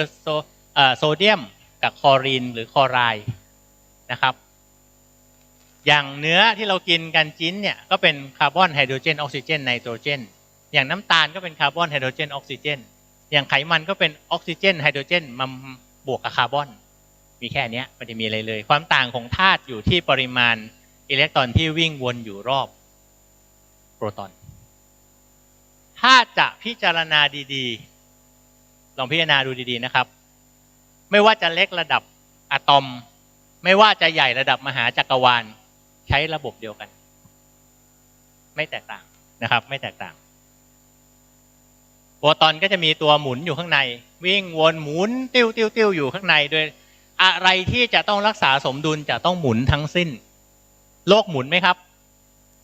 หมุนรอบตัวเองหมุนรอบดวงอาทิตย์ทุกสิ่งทุกอย่างในจักรวาลนี้หมุนอยู่ตลอดเวลาอิเล็กตรอนโปรตอนหมุนอยู่ตลอดเวลาไม่มีอะไรหยุดนิ่งอยู่เฉยๆจิตก็เคลื่อนที่ในวงกลมนะครับด้วยความเร็วสูงนะครับอิเล็กตรอนก็หมุนอยู่ตลอดเวลานักวิทยาศาสตร์ จะทำใจไม่ได้เห็นเป็นรูปอยู่ดีๆแต่พอลงไปลึกไม่มีอะไรเลยก็เป็นบ้ากันไปไอน์สไตน์พอสุดท้ายก็วิกลจริตเพราะรับไม่ได้ทำไมมันไม่มีอะไรเลยแต่พระพุทธเจ้าท่านบอกว่าท่านตรัสว่าทุกสิ่งเกิดจากความว่างเปล่ากลับไปสู่ความว่างเปล่ารูปนามเกิดดับตามเหตุและปัจจัยนะครับจริงๆก็คือตามปฏิจจสมุปบาทที่ท่านตัดไว้ดีแล้วนั่นเองนะครับทีนี้เอาเรื่องกายก่อนนะครับเอาเรื่องกายก่อนเซลล์จริงๆแล้วก็คือการรวมตัวของธาตุต่างๆถูกไหมครับมีอะไรมากกว่านั้นไม่มีธาตุมันเมื่อเคลื่อนที่มีประจุไฟฟ้าก็จะวัดประจุได้อยู่ที่ 70-90 มิลลิโวลต์นี่คือความปกติเราจะกินอาหารที่ไหนก็แล้วแต่สุดท้ายก็จะย่อยเป็นธาตุอาหารดื่มน้ำเข้าไปออกซิเจนใช้เปลืองมากต้องใช้ในการเผาผลาญก็กินไม่ทันต้องหายใจเอานะครับแล้วก็มีการระบายออกเพื่อรักษาสมดุลตรงประจุไฟฟ้าตรงนี้ไว้ความเจ็บป่วยมีอยู่2 กรณีใหญ่ๆแค่นั้นไม่ได้มีอะไรมากกว่านั้นเลย1ก็คือการที่พลังงานมันขาดหายไปประจุไฟฟ้ามันลดลงไปเหลือสัก 30-40 มิลลิโวลต์ก็ไม่สามารถจะดำเนินชีวิตได้นะครับอาจจะขาดอาหารอาจจะดื่มน้ำไม่พอรอเขากรวดให้หรืออาจจะหายใจไม่ดีนะครับอากาศดีๆก็เอาควันบุหรี่ไปใส่อะไรอย่างเงี้ยประมาณนั้นนะครับขาดออกซิเจนเลือดไหลเวียนไม่ดีเสร็จปุ๊บอาจจะระบายของเสียออกไม่ดีของเสียเน่าตกค้างพลังงานมันลดครับพอพลังงานลดลงเหมือนแบตเตอรี่ลดเหลือสัก 40% 30% สตาร์ทเครื่องไม่ได้แล้วแต่เปิดไฟเปิดแอร์พอได้นึกออกไหมครับอาจจะได้อาหารที่ไม่เหมาะกับร่างกายนะครับคำว่าเหมาะเดี๋ยวมาว่ากัน ก็เกิดความเสื่อมเซลล์ทำงานไม่ได้เกิดความเสื่อมเรียกว่าภาษาอังกฤษเรียกว่า degeneration ภาษาไทยง่ายๆคือฝ่อลงไปนี่แหละเอาง่ายๆนะครับส่วนอีกด้านหนึ่งพลังงานมันเกินเอาแล้วจะเกินมายังไงล่ะโยมเกินจากสารพิษสารเคมีรังสีนะครับนิวเคลียร์คงไม่โดนแล้วหรอกรัสเซียเล่นอยู่ตอนนี้นะครับหรือพลังงานกระทบกระแทกมีแผลเรื้อรังพอพลังงานมันเกินเนี่ยเซลล์มันจะพยายามเอาตัวรอดถ้าเกินเร็วๆมาเซลล์แตกโป๊ะตายเลย มือนกับโดนกระแทกแรงๆรถชนกันหรือว่าโดนรังสีเยอะๆหรือว่าโดนสารพิษแรงๆโดนวางยาก็เสียชีวิตนะครับแต่ถ้ามันเกินมาหน่อยๆนะครับตีลงไปแปะบวมแดงเพราะว่าพลังงานมันเกินเซลล์ขยายตัวจาก70 ถึง 90เป็น120เราเรียกว่าการอักเสบภาษาอังกฤษเรียกว่า inflammation แปลเป็นตัวตรงๆก็คือว่าอยู่ในเปลวไฟคือการอักเสบมีความร้อนเกิดขึ้นตรงไหนอักเสบตรงไหนติดเชื้อตรงไหนมีปัญหาก็จะมีความบวมแดงร้อนปวดนะครับถ้าเซลล์มันเอาตัวรอดไม่ได้เซลล์มันก็จะรั่วไหลพลังงานไหลออกก็ฝ่อเป็นผังผืดเป็นแผลเป็นแต่ถ้าเอาตัวรอดได้เซลล์มันฉลาดมากมันจะแบ่งครับถ้าพลังงานเกินเป็น180เอาไงดีก็แบ่งเป็น2เซลล์ละ90เกินอีกแบ่งอีกเกินอีกแบ่งอีกสรุปเป็นมะเร็งเป็นเนื้องอกสรุปความป่วยมี2อย่างไม่ฝ่อก็ฟูไม่ขาดก็เกินนะครับอาจจะเป็นภาษาอังกฤษหน่อยนะครับก็ถ้าเกินก็อักเสบก็ฝ่อได้หรือเป็นมะเร็งได้ถ้าขาดก็ฝ่อไปมีแค่นี้เองมีอะไรมากกว่านี้ไหมการที่เราป่วยติดเชื้อเพราะภูมิเราแย่หรือว่าเชื้อมันแรงภูมิเราแย่ถูกไหมครับบางคนก็ภูมิดีเกินก็เป็นภูมิแพ้ภูมิเพี้ยนมีการอักเสบเยอะเกินไปนะครับแล้วไอ้พวกนี้มันเกิดจากอะไรล่ะมันก็เกิดจากน้ำมือมนุษย์นี่แหละนะครับมนุษย์เห็นแก่ตัวมนุษย์คิดว่าตัวเองเนี่ยเป็นเจ้าโลกคิดว่าตัวเองครองโลกบอกว่าโลกนี้เป็นโลกมนุษย์ใช่หรือไม่พระพุทธองค์ท่านตรัสว่าสัพเพสัตตาสัตว์ทั้งหลายมนุษย์ทั้งโลกยังน้อยกว่าปลวกจังหวัดเชียงใหม่จังหวัดเดียวเลยครับประชากรปลวกเยอะกว่าเยอะนะครับเพราะฉะนั้นมนุษย์ไม่ได้เยอะนะครับเราคิดว่าเราเยอะแต่พวกสัตว์เล็กสัตว์น้อยมาลงแมลงต่างๆเนี่ยมากกว่ามนุษย์มากมายพระองค์ถึงตรัสว่าการจะเกิดเป็นมนุษย์เนี่ยถือว่าเป็นลาภอันประเสริฐกิจโฉมนุษย์สาปฏิลาโภเป็นลาภประเสริฐโอกาสเท่ากับว่าเต่าตาบอดขึ้นมาโผล่อยู่ตรงห่วงยางกลางทะเลเนี่ยโอกาสมันยากมากนะครับแต่มนุษย์เป็นภพภูมิเดียวที่จะเรียนรู้เพื่อจะหลุดพ้นได้เพื่อจะพ้นทุกข์ได้ภพภูมิอื่นไม่สามารถทำได้ยกเว้นว่าจะได้รับเทศนาจากพระพุทธเจ้าหรือพระอรหันต์อย่างตรงๆโอกาสน้อยนะครับมนุษย์เนี่ยทำลายโลกขุดเอาโอ้โหทรัพยากรมาใช้นะครับมนุษย์เป็นสัตว์ที่น่ากลัวที่สุดเคยมีไหมครับเสือล่าสัตว์ล่ากวางแล้วเอาไปขายโลตัสไม่มีมันเอาชีวิตรอดเฉยๆกินไม่หมดก็แขวนกิ่งไม้ไว้จนเหลือแต่ซากสัตว์กินซากก็มากินต่อสัตว์ใดที่เป็นอาหารก็เกิดลูกเยอะหน่อยสัตว์ใดที่เป็นผู้ล่าก็มาน้อยหน่อยเป็นอย่างนั้นแต่มนุษย์เนี่ยโลภโมโทสันเอาไม่จบไม่สิ้นนะครับแม้กระทั่งแสงสว่างที่เราเห็นว่าสวยงามแสงไฟหลอดไฟในเมืองก็รบกวนระดับฮอร์โมนในร่างกายรบกวนการทำงานของต่อมที่สร้างฮอร์โมนคิดว่ามีแสงสว่างแล้วไม่หลับไม่นอนได้ไม่ได้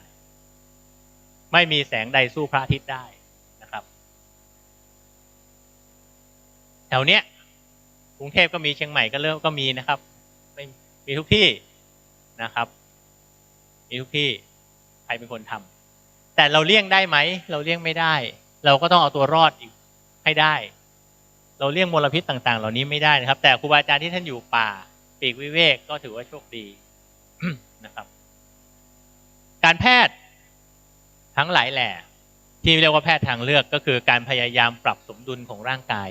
ด้วยวิธีการต่างๆถ้าเราเจ้าสำนักไหนมองไปทางเรื่องของร่างกายก็จะมองเรื่องอาหารสมุนไพรเรื่องของวิตามินอาหารเสริมไม่ใช่ว่าอันเนี้ยดีมากเลยที่เธอดีมากเลยไม่มีนะครับมีแต่คำว่าเหมาะหรือไม่เหมาะกับร่างกายของเราปุ๋ยมะม่วงกับปุ๋ยลำไยใช้สูตรเดียวกันไหมครับก็ไม่น่าจะใช่สูตรเดียวกันหมีโคโลกกินปลาหมีแพนด้ากินอะไรครับกินไผ่แลกกันได้ไหมอาศัยความเป็นหมีถูกไหมครับให้วัวกินเนื้อให้เสือกินหญ้าหมีแพนด้ากินปลาทูได้ไหมก็ไม่ได้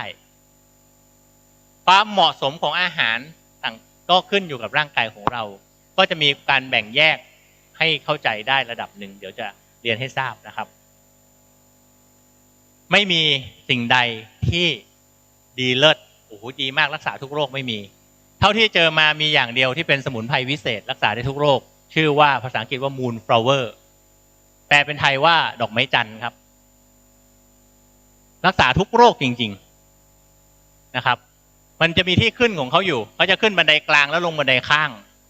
ออกลูกมันจะหอมจะดมจะหม่องหนังสือธรรมะพระเครื่องก็แล้วแต่เจ้าภาพว่าไปนะครับเวชศาสตร์ชะลอวัยที่โยมได้มีโอกาสไปเรียนรู้มาไม่ได้แปลว่าอมตะทุกคนมีอายุไขแต่ให้มีสุขภาพดีถึงตลอดอายุไขนะครับแล้วยิ่งถ้าจิตกับกายแยกกันโดยสิ้นเชิงจิตไม่เอากายแล้วพระพุทธองค์ตรัสว่าสามารถให้มีอายุยืนยาวอยู่ได้ถึง1 กัปด้วยเจริญอิทธิบาท 4การเจริญอิทธิบาท 4ไม่ได้แปลว่านั่งสวดภาวนาทำอิทธิบาท 4แต่ต้องเจริญและปฏิบัติฉันทะวิริยะจิตตวิมังสาคืออะไรนะครับอาจจะเอามะพร้าวมาขายสวนแต่ขายสวนทุเรียนไม่เป็นไรนะครับก็ได้ถามหลวงพ่อจำเนียนพระเดชพระคุณหลวงพ่อจำเนียนศิลเศรษโถทุกท่านน่าจะรู้จักกันดีนะครับถามหลวงพ่อว่าหลวงพ่อครับที่พระพุทธเจ้าท่านตรัสว่าเจริญอิทธิบาท 4และอายุจะยืนได้ถึง1 กัปหรือ120 ปีมนุษย์เนี่ยจะเป็นอย่างไรเอาแบบวิทยาศาสตร์นะหลวงพ่อบอกได้1ต้องมีฉันทะคือความพึงพอใจที่จะอยู่บอกว่าพระอรหันต์บรรลุอรหันต์แล้วไม่บวชจะตายภายใน7 วันพระอรหันต์กลัวตายที่ไหนกายกับจิตแยกกันแล้วเมื่อไหร่ก็เมื่อนั้นบางทีก็ละสังขารกันเองบางทีก็พระโหยิ่งพระมหาโมคคัลลานะนี่ยิ่งมหัศจรรย์พันลึกนะครับแล้วยังไงก็ต้องมีคนขอภาวนาให้อยู่พระพุทธเจ้าใบ้อยู่16 รอบพระอานนท์ไม่ขอพญามารขอซะก่อนก็เลยต้องไปเสด็จดับขันธปรินิพพานตอนอายุ80 2มีวิริยะภาคเพียรดูแลตัวเองครับให้เหมาะให้สมให้ควรอาหารการกินนะครับอาหารเหมาะสมอารมณ์แจ่มใสออกกำลังกายสม่ำเสมอจริงๆแล้วไอ้ข้อ2 ข้อหลังเนี่ยโยมไม่ค่อยห่วงแต่ห่วงข้อแรกนะครับพระมีให้เลือกเยอะนะครับเวลากับข้าวมาจะฉันเนี่ยมีให้เลือกนะครับเลือกว่าจะฉันหรือไม่ฉันไม่ได้เลือกอะไรนักหนานะครับโยมถวายมาก็ต้องฉันไปเจอโยมประเภทจ้องอีกว่าจะฉันไหมนะครับมีไหมครับโยมจะจ้องว่าจะฉันไหม โยมไม่อยู่เนี่ยจะอยู่จะจัดให้นะครับถ้าเพียรจิตตะไข้ครวญว่าสิ่งที่รับมานั้นเหมาะควรกับตัวเองไหมกับตัวตนไหมแล้วปฏิบัติต่อเนื่องวิมังสาให้เกิดประโยชน์แล้วปีต่อมาหมอก็มาบรรยายอีกเหมือนเดิมเจอหลวงพ่อจำเนียนเหมือนเดิมได้กราบท่านก่อนหน้านี้ พอถามท่านเสร็จลืมเล่าว่าพอถามท่านเสร็จก็บอกถ้าอย่างนั้นขอให้หลวงพ่ออยู่สังขารถึง120 ปีหลวงพ่อจะรับหรือไม่หลวงพ่อบอกเป็นไปได้หลวงพ่อยิ้มแล้วบอกเป็นไปได้เสร็จโยมงั้นขอให้หลวงพ่ออยู่ถึง120 ปีอาราธนานิมนต์พอปีต่อมาก็มากราบหลวงพ่อได้อีกท่านเป็นประธานสงฆ์ที่งานปริวาสนี่แหละครับกำลังฉันเพลเลยกับถามว่าหลวงพ่อไอ้ที่โยมขอไว้เมื่อปีที่แล้วอ่ะยังให้อยู่ไหมตติยัมปิต้องมี หลวงพ่อบอกไม่ได้บอกเรื่องอะไรแต่หลวงพ่อบอกได้อยู่แล้วหลวงพ่อฉันเพลเสร็จหลวงพ่อควักวิตามินมากำมือ1ฉันวิตามินบอกว่าอาหารที่โยมถวายอาจจะไม่พอแก่สังขารเลยต้องมีอาหารเสริมบ้างซึ่งวิตามินเป็นอาหารเข้มข้นสกัดใส่แคปซูลไม่ใช่ยาหมอทั่วไปชอบไปสับสนว่าเป็นยาเพราะใส่แคปซูลบอกกินแล้วตับไตพังเรียนเลยว่าตับไตไม่พังแต่ตังจะเสื่อมนิดหน่อยนะครับแต่ก็ต้องเลือกให้เหมาะให้ควรแก่รูปท่านพอได้ไปกราบหลวงพ่อที่วัดเขาหลาวราชบุรีก็ถามอีกตติยัมปิต้องมาเหมือนกันหลวงพ่อยังให้อยู่ไหม หลวงพ่อ80แล้วหลวงพ่อบอกได้ยังได้อยู่นะครับ ก็ยังอีกยาวกันละซึ่งจุดเนี้ยหมอเคยใช้ตอนที่หลวงปู่สมเด็จพระมหาวิโรวงศ์องค์เดิมที่วัดสัมพันธวงศ์นะครับตอนนั้นหลวงปู่อายุ88เป็นเกาต์เบาหวานความดันหัวใจไขมันฉันยา20กว่าอย่างอันนี้หลวงปู่ท่านอนุญาตมาตั้งนานแล้วครับให้เป็นวิทยาทานได้ก็มีเจ้าพระเดชพระคุณเจ้าคุณหลวงพ่อที่เจ้าคณะจังหวัดหนองคายท่านก็มรณภาพไปแล้วเหมือนกันหมดอายุไขท่านก็บอกว่าโยมหมอรักษาหลวงคือผมหมอรักษาเบาหวานหลวงพ่อจนหายแล้วหลวงพ่อว่ารักษาหลวงปู่สมเด็จได้ไหมหมอบอกว่าได้ครับก็รักษาถวายก็รักษาจนกระทั่งยาไม่ต้องฉันความดันปกติน้ำตาลปกติฉันวิตามินอยู่5อย่างอายุ88หิ้วปีกนั่งรถเข็นอายุ91กวาดลานวัดถ้าใครไปเห็นหนังสือฉลองอายุจะเห็นรูปนักกวาดลานวัดของหลวงปู่สมเด็จนะครับให้หลวงปู่ออกกำลังกายพออายุ92ต่อ93หลวงปู่หมดอายุไขกระดูกเสื่อมไม่สามารถผลิตเม็ดเลือดได้โรงพยาบาลวินิจฉัยว่าเป็นมะเร็งเม็ดเลือดขาวหมอบอกว่าไม่ใช่ครับนี่คือไขกระดูกเสื่อมจะให้เคมีบำบัดหมอบอกไม่ให้เจ้าคุณหลวงพี่ที่เป็นพระเลขาบอกว่ายังไงดีโยมหมอบอกเดี๋ยวต้องถามหลวงปู่ก่อนหลวงปู่จะให้รักษาหรือเปล่าเพราะว่าหมดอายุไขแล้วก็เลยกราบรัตนาถามว่าจะขอรัตนาให้หลวงปู่อายุถึง100 ปีหลวงปู่จะรับหรือไม่ท่านก็นิ่งไปชั่วครู่เราก็ลุ้นท่านก็บอกพอปั๊บเสร็จโยมหมอแล้วครับหมอก็รักษาถวายสเต็มเซลล์ถวายทุกสิ่งอย่างที่มีอยู่เทคโนโลยีทุกอย่างตอนนั้นหลวงปู่ก็ฟื้นขึ้นมาจนกระทั่งอายุครบ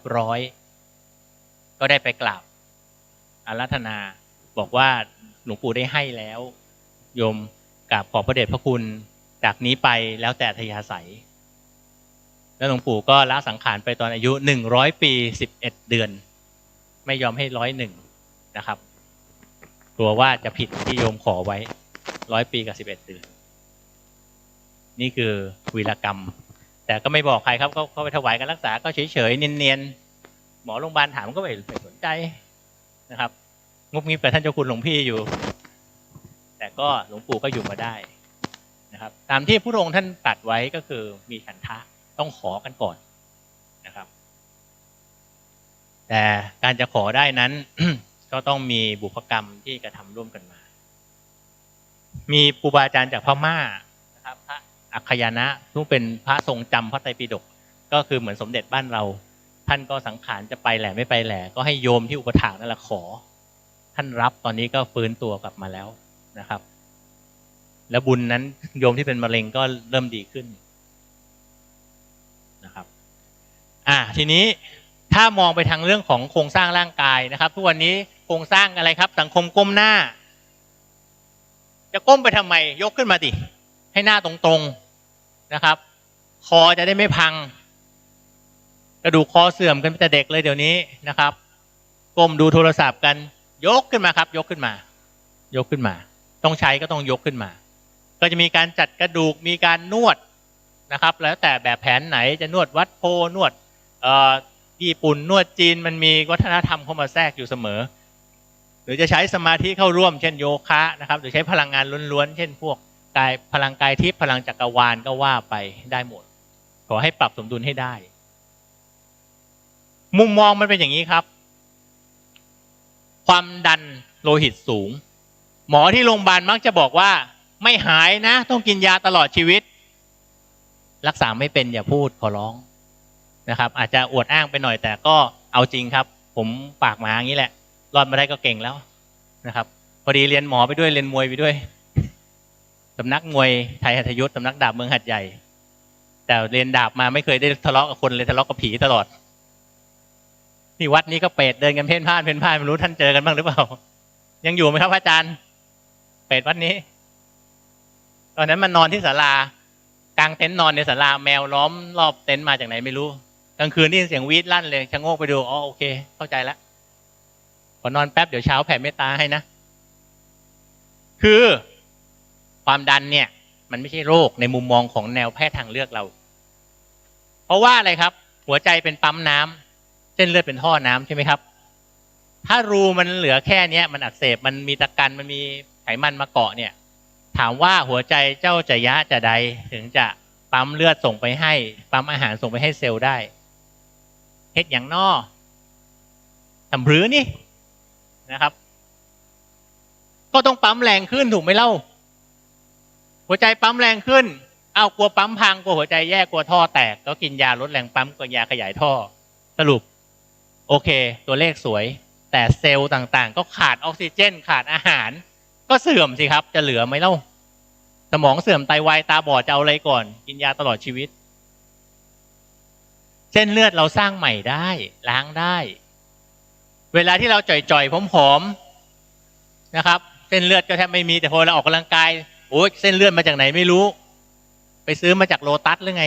ก็ไม่ใช่มันก็สร้างขึ้นมาใหม่เพราะว่าร่างกายต้องการนะครับนี่คือธรรมชาตินะครับธรรมชาตินะ เอาละต่อชีวิตนะครับของพระเจ้าอาจจะไม่เป็นอย่างนี้แต่ของโยมเป็นอย่างนี้แล้วคือเราไม่ได้ทำงานครับเราโดนงานทำเราโดนงานทำเราเอาชีวิตไปฝากไว้กับเงินบอกว่ามีเงินแล้วจะมีความสุขจนแปลว่ามีน้อยไม่ได้แปลว่าทุกข์รวยแปลว่ามีเยอะไม่ได้แปลว่าสุขมีเป็นหมื่นล้านโดนแฮปไปสักพันล้านเนี่ยทุกข์จะตายชักแต่เหลืออีกต้องเป็นหมื่นล้านก็ไม่ว่านะครับแต่คนจนอาจจะมีความสุขกินข้าวอยู่กฐินริมรั้วกินอาหารซุปเปอร์มาร์เก็ตข้างรั้วได้อย่างนี้นะครับโลกมันเปลี่ยนไปเราก็ต้องเปลี่ยนดูแลตัวเองมากขึ้นเมื่อก่อนบ้านโอ้โหอากาศดีเครื่องยนต์2 แรงควายอาหารพืชผักผลไม้เดี๋ยวนี้สิครับมลพิษเยอะแยะอาหารก็มีแต่ไม่ประณีตอาหารปลอดสารก็ปลอดแต่สารอาหารไม่ปลอดสารพิษทะลึ่งไปปลูกในน้ำมั่งเขาเป็นผักบกก็ไปปลูกในน้ำที่ผักกระเฉดจะเอาชะลูดน้ำบอกว่ากลัวจะมีทุ่นอะไรกันนะกันหนา อย่างไรก็ดีนะครับตำราหลายๆตำราจะบอกว่าให้ดูแล5 อ 6 อ 7 อ 8 อเยอะไปนะครับนักขนาดมันจำเป็นบอกว่าใจคนเหนือนะครับคนถามอยู่จังหวัดไหนอู้เหนือได้บอกอยู่จังหวัดเนียนอยู่ใกล้ๆจังหวัดน่านเลยแป้ไปหน่อยนะครับเป็นคนเนียน พูดได้เกือบทุกภาษายกเว้นภาษาคนไม่ค่อยรู้เรื่องปัจจัยสุขภาพจริงๆมี3 อย่างขอให้ดูแล3 อย่างนี้ให้ได้ อาหารเหมาะสมอารมณ์แจ่มใสออกกำลังกายสม่ำเสมอของตู้เจ้าเนี่ยไม่ห่วง2 ข้อหลังแต่ห่วงข้อแรกอ่ะเรามาดูกันครับอาหารเหมาะสมเหมาะยังไงบ้างเหมาะกับชนิดเอาเป็นว่า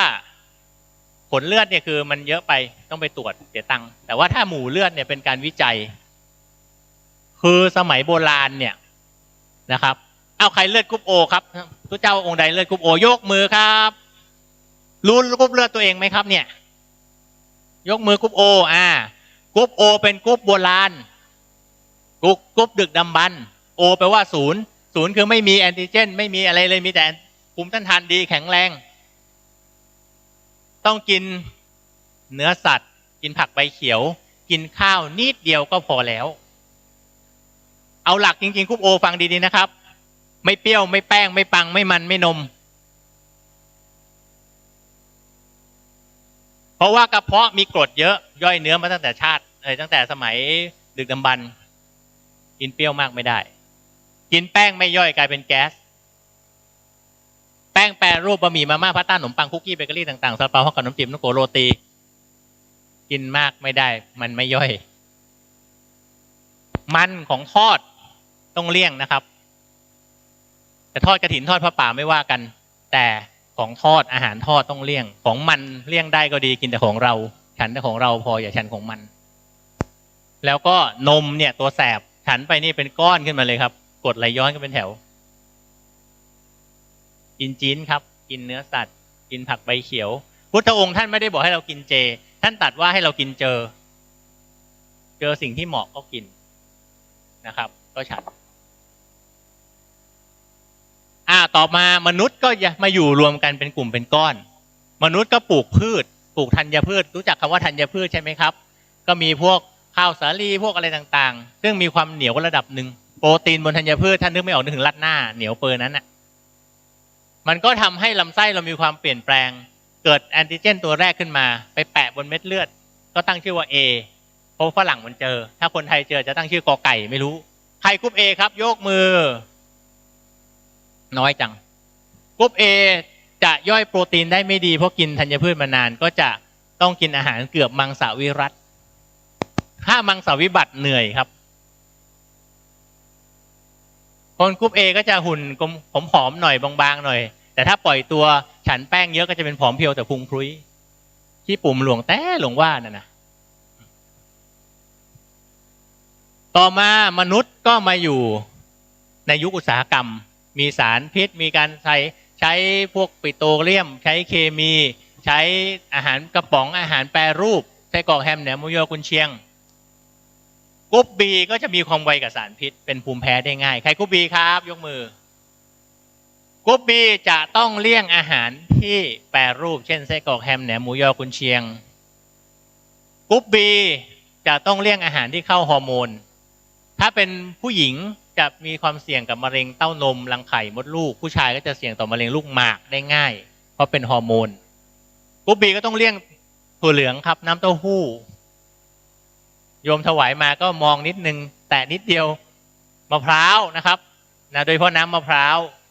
ล้างหน้าได้แต่อย่าฉันเถอะ นะครับซึ่งกรุ๊ป B เนี่ยก็จะเป็นภูมิแพ้ไวกับสิ่งแวดล้อมหน่อยก็ต้องฉันอาหารที่ปรุงสุกใหม่เป็นอาหารที่มาจากธรรมชาติอย่างเช่นอาหารเนื้อสัตว์มาปรุงหรือว่าผักมาปรุงไม่เอาแปรรูปไม่เอาผักกระป๋องอาหารกระป๋องนะครับยกเว้นติดน้ำท่วมก็ว่าไปเดี๋ยวค่อยว่ากันนะกรุ๊ป AB อันนี้ต้องสังเกตตัวเองครับกินอะไรแล้วท้องอืดครับท่านครับกรุ๊ป AB ครับยกมือครับยกกรุ๊ป AB สังเกตตัวเองครับว่าเราเด่นไปทาง A หรือทาง B บอกยากแต่สำคัญคือเลี่ยงอาหารแปรรูปดีกว่านะครับไส้กรอกแฮมแหนมหมูยอกุนเชียงไส้อั่วแก่งแคจิ้นงัวก็ได้ไส้อั่วจิ้นหมูพอดีนะครับส่วนกิจกรรมเนี่ยก็ดูเอาว่าจะฉันให้พอเพียงอย่าให้หิวให้โหยจนเกินไปนะครับวิธีเหมาะสมคือเคี้ยวนานๆแล้วเวลาเหมาะสมคือเน้นอาหารเช้าเดี๋ยวจะว่าเรื่องการนาฬิกาชีวิตที่ผู้ลงตัดไว้นะครับเมื่อก่อนเนี้ยเราอยู่ยุคเกษตรกรรมต้องใช้แรงถูกไหมครับเราก็ต้องกินแป้งเยอะหน่อยแต่เป็นแป้งที่ไม่ขัดสีบางทีบางคนบอกว่าขนมปังโฮลวีตเป็นอาหารสุขภาพจริงไหมครับอย่างนี้ครับท่านเมืองนอกเนี่ยมีดหั่นขนมปังคมกว่ามีดหั่นเนื้อเพราะมันเอาธัญพืชเนี่ยมาบดเขาหุงข้าวแบบไทยไม่เป็นเขาก็มาบดผสมน้ำอัดเข้าเตาอบออกมาเป็นแผ่นเป็นขนมปังแต่รสชาติเหมือนกระดาษลังอบนะครับแต่ถ้ามาเมืองไทยมันเป็นแป้งมาผสมนมไข่นะผงฟูยีสต์น้ำตาลหอมนุ่มทุกเช้าหอมกลุ่นจากเตาอร่อยติดใจเรากินเปล่าๆก็ได้เนี่ยมันไม่ใช่ต้องแยกแยะให้ได้นะครับแต่ปัจจุบันเนี้ยมลพิษมันเยอะขึ้นเราก็ต้องกินอาหารที่มีสารต้านอนุมูลอิสระหรือว่าเป็นวิตามินอาหารเยอะขึ้นก็คือผักครึ่งหนึ่งอย่างอื่นครึ่งหนึ่งอย่างที่คุณหญิงสุดารัตน์ท่านว่าไว้นะครับส่วนผลไม้ฟังดีๆนะครับผลไม้ ฉันได้แต่ต้องหลังอาหารเท่านั้นไม่ควรฉันผลไม้ตอนท้องว่างเพราะน้ำตาลผลไม้ร่างกายนำไปใช้ไม่ได้ไปสร้างพลังงานไม่ได้ยกเว้นต้องไปเปลี่ยนที่ตับก่อนแต่น้ำตาลผลไม้จะเข้าเซลล์เข้ากระแสเลือดได้ต่อเมื่อน้ำตาลในเลือดเราต่ำถ้าน้ำตาลเลือดเราสูงพอแล้วน้ำตาลผลไม้จะเข้าไม่ได้แต่จะไปเลี้ยงข้างลำไส้แทนไปเลี้ยงแบคทีเรียเลี้ยงเป็นอาหารให้แบคทีเรียดีแทนผลไม้เสิร์ฟหลังอาหารนะครับถ้าฉันก่อนอาหารจะเป็นไขมันพอกตับแต่ถ้าเป็นผลไม้ที่เป็นปานะเช่นมะม่วงคั้นเอาแต่น้ำอันนี้เป็นแอนตี้ออกซิแดนต์หรือสารต้านอนุมูลอิสระที่พุทธองค์ท่านให้ฉันได้นะครับเดี๋ยวค่อยมาว่ากันตรงนั้นปัจจุบันนี้อาหารแปรรูปอาหารขยะเยอะมากอเมริกันชนเป็นอย่างนี้ลูกเต้าเหล่าใครเป็นอย่างนี้ในแบบโฆษณายางรถยนต์น่ากลัวมาก ถ้าอยากกินขนมบ้างเอาไงดีกินนี่ครับแต่เอาเฉพาะตรงกลางนะแล้วจะไม่อ้วนครับครับขอบทิ้งไปกินตรงกลางพอคืออย่างนี้ครับอาหารสิ่งที่เราขบฉันที่เรากินเข้าไปย่อยได้คืออาหารย่อยไม่ได้แล้วบูดเน่าแล้วเวลาเน่าทีมันเน่าซับเน่าซ้อนเน่าซ่อนเงื่อนไส้เรายาวตั้งแต่ปากยันก้นเนี่ยประมาณ 7-8 เมตรบางคน10 เมตรแล้วแต่เลยการย่อยเกิดอยู่3ที่คือปากจะย่อยแป้งไอภาษาข้างนอกเรียกภาษาเยอรมันนะครับไม่ต้องไปสนใจมันฟังเฉยๆก็พอปากย่อยแป้งนะครับน้ำลายย่อยแป้งกระเพาะย่อยโปรตีนกรดในกระเพาะไม่ได้ย่อยโปรตีนกรดในกระเพาะกระตุ้นโดยโปรตีนแล้วออกมาย่อยน้ำย่อยโปรตีนเรียกว่าเปปซิโนเจนอันนี้ก็อาจจะรู้ไว้แต่ว่าจะบอกว่าต่อมาจะกระตุ้นตับอ่อนให้โหลดน้ำย่อยแป้งกับไขมันอีกทีหนึ่งต้องใช้โปรตีนนี่แหละไปกระตุ้นให้ตัวรับกระตุ้นน้ำย่อยไขมันเพราะฉะนั้นถ้าไม่มีโปรตีนเลยเช้ากินแต่ปลาท่องโกกาแฟเรียบร้อยน้ำย่อยไม่ออกครับบูดครับเน่าครับแล้วเวลาอาหารดูดซึมผ่านเซลล์นะครับเซลล์ก็จะเลือกว่าเอาอะไรผ่านเข้าไปช่องระหว่างเซลล์แน่นมากแม้แต่น้ำก็ผ่านไม่ได้พื้นที่ผิวในการดูดซึมทั้งหมดทั้งร่างกายเราลำไส้เรามาแผ่ให้แบนๆจะเท่ากับพื้นที่400ตารางเมตรครับนั่นคือศาลานี้เลยนะครับถูกไหมพระจันทร์400ตารางเมตรครับศาลานี่แต่ถ้าเกิดว่าอาหารไม่ย่อยมันบูดเน่าโปรตีนต่างๆพวกนี้มันจะบุกเข้าไปในกระแสเลือดทำให้เกิดการอักเสบก็ที่เกิดขึ้นอาการก็จะมีเช่นคัดจมูกน้ำมูกไหลคันตาเคืองตาผมร่วงคันตัวปวดข้อผื่นคันลมพิษสะเก็ดเงินไทรอยด์เป็นพิษหน่วยไตรั่วมีโปรตีนรั่วในปัสสาวะเป็นภูมิแพ้ภูมิเพี้ยนโรคพุ่มพวงแล้วสารอักเสบออกมามากๆก็ปวดเมื่อยตัวไม่สบายตัวหมดแรงอ่อนเพลียตอนบ่ายตัวรุมไม่จะมีไข้ตอนเย็นๆไปรบกวนสมองก็ทำให้นอนไม่หลับไม่สนิทหงุดหงิดอารมณ์แปรปรวนเบื่อไม่ทราบสาเหตุไมเกรนซึมเศร้าได้นี่ไงเพราะเรื่องกินแท้ๆนะครับดูอย่างธรรมชาติสิครับวัวเนี่ยมันรีบกินมันต้อง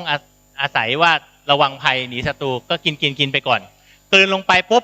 แล้วไปต่อไหมไม่ก็ขย่อนมาเคี้ยวใหม่ใช่ไหมครับเรียกว่าเคี้ยวเอื้องแต่อย่างว่าแหละโยมเวลาพิธีเยอะเหลือเกินกว่าจะถวายเพลเนี่ย11 ครึ่งพระก็ต้องรีบฉันนะครับเอาให้พิธีเสร็จสัก10 ครึ่งเนี่ยกำลังดีพระเริ่มฉัน11 โมงกำลังสบายไม่ต้องรีบนะครับอันนี้คือตัวอย่างของตะกอนจากลำไส้ที่ล้างออกมาอันนี้คือตะเกียบอันนี้คือตะกอนอันนี้ไม่ใช่ลำไส้นะครับแต่เป็นเมือกที่อยู่ในลำไส้ถ้านึกไม่ออกเปิดอ่างล้างหน้าเลยครับสะดืออ่างล้างจานจะเห็นภาพชัดกว่าก็จะเน่าเบอร์นั้นแหละครับในลำไส้เราถ้าเรากินอาหารไม่เหมาะกับร่างกายเรา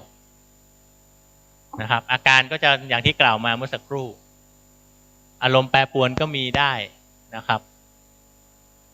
เรื่องอาหารเหมาะสมอารมณ์แจ่มใสนะครับอาจจะเอามะพร้าวมาขายสวนทุเรียนเหมือนเดิมถามว่าอารมณ์เนี่ยครับจริงหรือสมมุติโกรธเนี่ยจริงหรือสมมุติ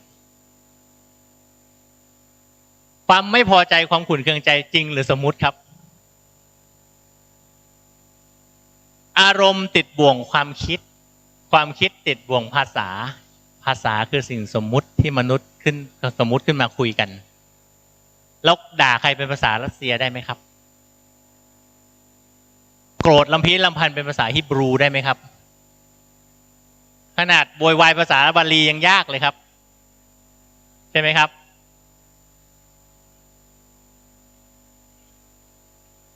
แต่เวลามีความโกรธกริ้วไม่พอใจขึ้นมามันส่งผลกับร่างกายจริงๆก็คือหลอดเลือดหดตัวเลือดไปเลี้ยงสมองไม่ได้เลี้ยงสมองไม่ดีที่พระพยอมท่านชอบพูดว่าโกรธคือโง่โมโหคือบ้ามันจริงนะครับเพราะว่าเลือดไปเลี้ยงสมองไม่ได้สมองก็ฝ่อก็โง่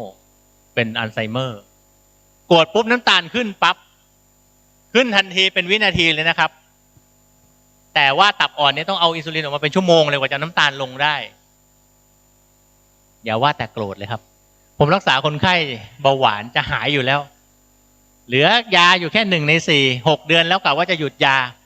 อาม่าหยุดยาไม่ได้น้ำตาลไม่แตะบอกม่าทำอะไรอ่ะอาหารก็ตามหมอสั่งไม่กวดไม่ว่าไม่ด่าใครออกกำลังกายสม่ำเสมอไปสวนลุมทุกวันก็ถามแอบถามลูกแม่แกเป็นอะไรวะลูกบอกติดละครน้องหมอช่วงนี้ไอ้ละครแรงๆเดี๋ยวนี้น้ำตาลขึ้นจริงๆหมอพิสูจน์นะครับหมอไม่เชื่อนักวิทยาศาสตร์ต้องไม่เชื่อก็ให้เจาะเลือดปลายนิ้วก่อนและหลังดูละครเปรียบเทียบกันไม่ต้องกินอะไรนะให้จิบแต่น้ำตาลขึ้นเป็นทางเลยครับบอกว่าเลิกและช่วงกีฬาสีกรุงเทพที่เสื้อเหลืองเสื้อแดงเขาตีกันนะครับคุมไม่ได้เลยสรุปก็คือไม่กดไม่ว่าไม่ด่าใครไม่ดูหนังน้ำเน่าไม่ดูข่าวการเมืองไม่ยุ่งเรื่องรัสเซียดีที่สุดนะครับโลกไม่ใช่ของเราคนเดียวขอให้เขียวมันด้วยต้องปล่อยมันไปภูมิตกนะครับเวลาเครียดปุ๊บภูมิตกเลยทุกระบบโดนหมดแต่นี่คือที่หลวงพ่อจำเนียนท่านสอนมาทางสายกลางมัชฌิมาปฏิปทาคืออะไรครับไม่มีอะไรมากแค่ไม่พิจารณาไม่ตัดสินโยมจะคิดอย่างเดียวว่าเราไม่บริสุทธิ์พอที่ตัดสินใครพระพุทธองค์ผู้ทรงพระบริสุทธิ์ที่คุณเคยตัดสินใครไหมครับเคยว่าพระเทวทัตไหมครับทำร้ายท่านตั้งเยอะไม่ว่าให้พรอีกต่างหากตอนที่พระเทวทัตจะสิ้นชีวิตจะถูกธรณีสูบหรือจะเส้นเลือดสมองแตกก็ไม่รู้แล้วแต่ก็ได้สำนึกได้ก็ถวายกระดูกคางเป็นพุทธบูชาไปใช้กรรมในโลกันตนรกเป็นเวลาหลายหมื่นกับสุดท้ายพระเทวทัตก็อุบัติเป็นพระปัจเจกพุทธเจ้าพระองค์หนึ่งเช่นกันพญามารก็คือว่าที่พระพุทธเจ้าที่มีมิจฉาทิฏฐิถามว่าเรามหาโจรที่ปล้นอย่างที่พวกอะไรนะไทยถีบพวกที่ปล้นเสบียงญี่ปุ่นมาแจกชาวบ้านเนี่ยเราว่าเขาเลวได้ไหมไม่ได้เขาอาจจะทำผิดกฎหมายบ้านเมืองเพราะไปปล้นเข้ามาแต่เขาก็คือเอามาดูแลบริวารของเขานะครับพญามารออกหน้ามาลุยกับพระพุทธเจ้าสุดท้ายโดนแม่ธรณีปล่อยน้ำใส่ก็โดนคนแรกเหมือนกันใจต้องใหญ่พอไหมถึงจะเป็นพญามารได้ฝั่งทางด้าน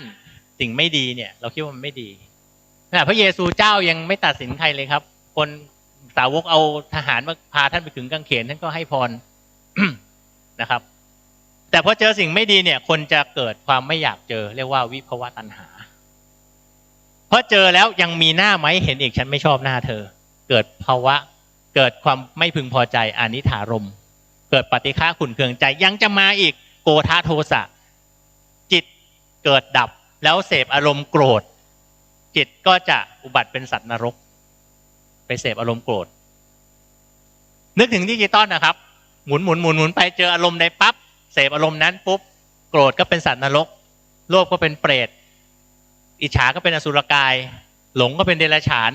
ศีลเป็นมนุษย์บุญเป็นเทวดาฌานเป็นพระพรหมวนเวียนว่ายตายเกิด31ภพภูมิอยู่อย่างนี้ไม่จบไม่สิ้นจนเมื่อจิตได้เรียนรู้ว่าไม่มีอะไรยึดมั่นถือมั่นได้ทุกอย่างเป็นอารมณ์เป็นแค่สมมุติจิตก็จะวางจางคลายจากความยึดมั่นถือมั่นนั่นก็คือไม่ต้องกลับมาเกิดอีกเมื่อไหร่ก็แล้วแต่นะครับไอ้ฝั่งเนี้ยไม่เท่าไหร่ไอ้ฝั่งเนี้ยน่ากลัวฝั่งดีเนี่ยพอเจอสิ่งที่ดีก็เกิดภาวะตัณหากามตัณหาอยากเจออยากมีเกิดความพึงพอใจที่ได้เจออิทธารมความพึงพอใจก็เกิดความโลภอยากเจออย่างโยมถวายข้าวพระถวายแล้วนั่งเลงว่าพระจะฉันไหมกลัวไม่ได้บุญเจอบ่อยไหมครับครูบาอาจารย์ทั้งหลายพอครูบาอาจารย์ฉันไม่ได้ยกไว้ลูกศิษย์อ้าวบุญกูไปนู่นแล้วทำไมไม่ฉันนะเจ้าข้าตัดพ้อต่อว่าพระอีกบอกว่าทำไมไม่ฉันอุตส่าห์ทำสุดฝีมือก็พระฉันไม่ได้ไม่เหมาะกับธาตุขันธ์ท่านจะไปคุณโยมจะไปทำร้ายพระเพื่อเอาบุญเหรอพอโลภบุญก็เป็นเปรตเฝ้าวัดนะครับเปรตขาวเฝ้าวัดเต็มไปหมดถ้าใครท่านใดเคยอ่านประวัติหลวงปู่มั่นตอนที่ท่านบรรลุธรรมแล้วก็ได้ไปเจอเปรต2พี่น้องคนพี่เป็นผู้หญิงคนน้องเป็นเนนวนเวียนรอบเจดีย์ถามว่าเกิดอะไรขึ้นสร้างเจดีย์แล้วไม่เสร็จแล้วตายเสียก่อนจิตก็ติดอยู่กับเจดีย์ก็วนเป็นเปรตขาวอยู่นั่นแหละจ จนพระอาจารย์มั่นท่านได้เทศนาสั่งสอนก็หายวับไปอุบัติเป็นเทวดาเหาะลงมาจากชั้นน่าจะเป็นเหาะลงมาจากชั้นดุสิตนะครับไปถึงดุสิตนู่นเนี่ยเพราะบุญที่ได้ทำไว้นะครับบางท่านก็ยังสงสัยว่าตอนพระพุทธเจ้าท่านเสด็จโปรดพระมารดาพระมารดาอยู่ชั้นดุสิตใช่ไหมครับทำไมท่านไปแค่ดาวดึงส์ต้องให้พระมารดาลงมาให้ลำบากนะครับ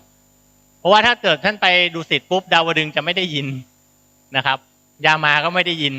ก็อยู่แค่ชั้นดุสิตแต่จาตุมหาราชิกาจะอยู่กับโลกอยู่แล้วก็จะได้ยินตอนที่เทศนาบนโลกอยู่แล้วนะครับ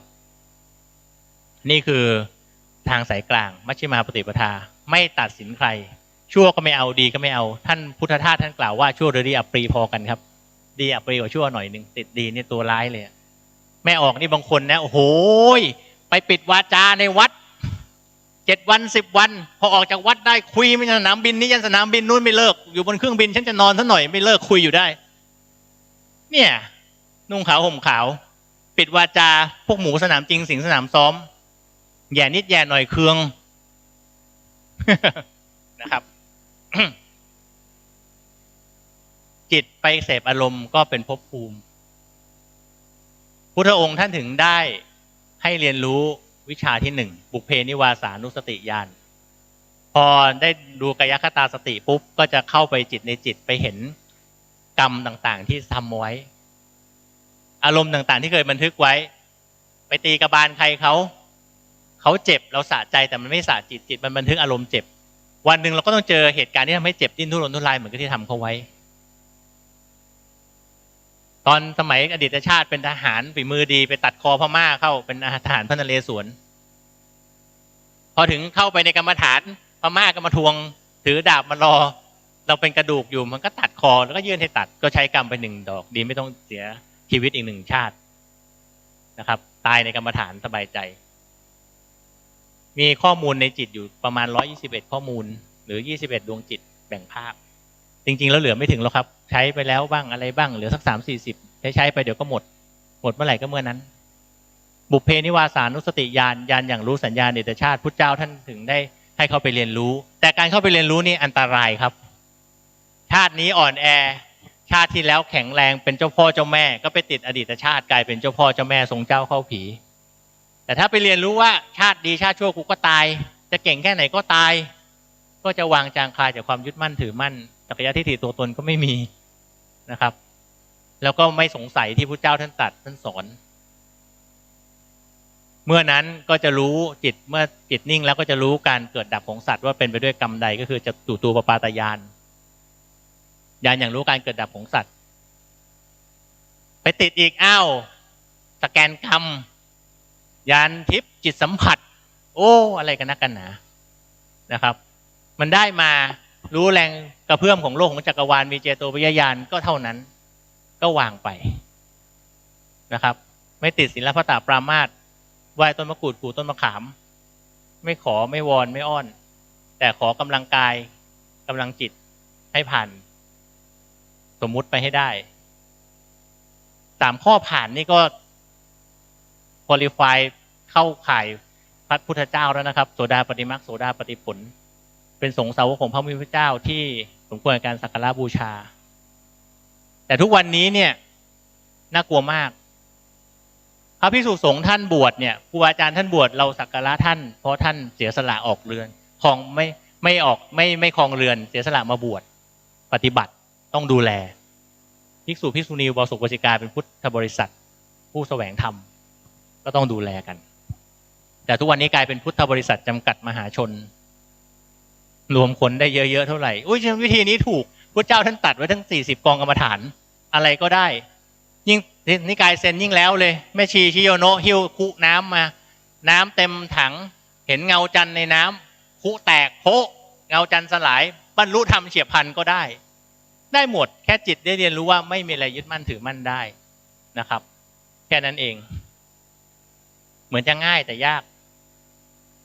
ไม่ต้องไปไหนไกลครับเรียนรู้จิตในจิตหมอก็ทำหน้าที่ไปเกิดมาทำหน้าที่นะครับทำตัวชิวๆสบายๆออกกำลังกายคือเซลล์เนี่ยนะครับต้องบอกว่าถ้ามันอยู่นิ่งๆเนี่ย เหมือนน้ำทิ้งไว้นิ่งๆเนี่ยมันจะตกตะกอนมันจะทำงานไม่ได้ต้องมีการเขย่าเซลล์ในร่างกายอวัยวะหนึ่งไม่เคยเป็นมะเร็งเลยคืออะไรครับหัวใจครับไม่เคยเป็นมะเร็งเลยขนาดมะเร็งปอดเต็มเลยผนังบางๆกั้นไม่เข้าหัวใจหัวใจขยับเขยื่อนเคลื่อนไหวอยู่เสมอตลอดเวลาทุกวินาทีนะครับออกกำลังกายไม่ต้องเยอะขอข้ามไปก่อนของพระของเจ้าเนี่ยจะบอกว่าเม็ดเลือดนะครับเข้าเส้นเลือดฝอยทีละเม็ดแต่ถ้าเราไม่ออกกำลังกายไม่เขย่าเนี่ยมันจะมาทีละมัดแล้วมันจะไม่เข้าเซลล์จะขาดออกซิเจนขาดอาหารก็ว่ากันด้วยเรื่องนาฬิกาชีวิตอย่างนี้ครับนี่วัดปฏิบัติเลยวัดเย็นสวดมนต์ทำสมาธิ21 23ทำร่างกายอบอุ่นนะครับแล้วก็23 ถึง 01ถุงน้ำดีดื่มจิบน้ำหน่อยแล้วก็เข้านอนนะครับตี 1 ถึงตี 3นอนหลับพักผ่อนปัจฉิมยามพุทธเจ้าท่านบรรทมแค่นี้นะครับปัจฉิมยามตี 1 ถึงตี 3เพราะว่าเจ้าหัวรัชกาลที่ 9ก็บรรทมเท่านี้ตลอดชีวชนชีพนะครับแล้วก็เช้าตื่นมาตี 3 ถึงตี 5ประทานโทษครับตี 3 ถึงตี 5เป็นเวลาของปอดครูบาอาจารย์ท่านตื่นตอนไหนครับตี 4ใช่ไหมครับทำวัดเช้าสวดมนต์เอ็กซ์ไซส์ปอดกันสวดดังๆนะครับปอดจะได้แข็งแรงตี 3ครับนั่นแหละครับเวลาของปอดเวลาทำวัดเช้าสวดดังๆนะครับปอดจะได้แข็งแรงนะครับแล้วพอตี 5ก็ขับถ่ายอุจจาระพอเห็นลายมือได้อรุณนะครับพระอาทิตย์ขึ้นแล้วก็ออกมอร์นิ่งวอล์กบิณฑบาตออกกำลังกายครับขาไปก็เดินวอร์มอัพก่อนแวะตามบ้านญาติโยมขากลับก็เดินยาวกับวัดแบกดัมเบลมาลูกนึงไอ้ลูกกลมๆดำๆนั่นนะครับร้อนๆด้วยนะครับมีหลวงพี่อยู่วัดนึงบอกว่า โอ้ยโยมหมอเนี่ยโยมหมอแนะนำไปนะอาตมาเนี่ยเดือนหนึ่งน้ำหนักลดไป3 กิโลเนี่ยบอกอ้าวแล้วโยมไม่ถวายข้าวหรอหลวงพี่กวนตีนพระอีกแล้วหลวงพี่บอกอาตมาบิณฑบาตแบบสปีดเดินกลับให้เร็วขึ้นนะครับก็ดีไปพอขับถ่ายอุจจาระขับเหงื่อเรียบร้อยก็ฉันเช้ามื้อเช้าเป็นมื้อที่สำคัญที่สุด 7 ถึง 9บางท่านก็ฉันเอกาฉันมื้อเดียวใช่ไหมครับน่าจะถูกต้องแล้วถ้าเรากินได้เหมาะสมถูกต้องเพียงพอตามที่สมองสั่งมาในเวลา 7 ถึง 9 โมงสมองจะบันทึกว่าได้แล้วและจะไม่อยากได้อีกแต่ถ้าไม่กินตอนเช้านะครับพระไม่ห่วงโยมสมองจะบันทึกว่าขาดเมื่อบันทึกว่าขาดสมองจะไปหาของเก่าในลำไส้มาใช้ก่อนพูดง่ายๆคือเช้าไม่กินอาหารก็รับประทานอุจจาระโดยอัตโนมัติคิดตัวเองครับจะกินข้าวจะกินอะไรนะครับ9 ถึง 11ก็ทำอะไรทำไปนะครับ11 ถึง 13นะครับหัวใจหลีกเลี่ยงความเครียดอันนี้ก็ว่ากันไปคืออาหารลงกระเพาะย่อยไป3 ชั่วโมงที่หูรูดกระเพาะปิดบ่ายเข้าลำไส้เล็กไปดูดซึมพระพุทธองค์ท่านเลยบอกว่าวิกาลโภชนาเวรมณีก็คือไม่ให้ฉันอาหารในยามที่ตะวันคล้อยบ่ายหรือยามวิกาลแต่ให้ฉันสิ่งที่เป็นขี้ลานนเภสัชครับท่านเดี๋ยวครับจะเล่าให้ฟังสิ่งที่พระพุทธองค์ท่านตัดไว้ก็คือสิ่งที่ดีแล้วจะฉันสิ่งที่เป็นขี้ลานนเภสัชได้อย่างเช่นแอนตี้ออกซิแดนต์สารต้านอนุมูลอิสระเช่นน้ำผลไม้คั้นสดขบฉันก็ได้เคี้ยวได้เช่นลูกพรุนลูกสมอ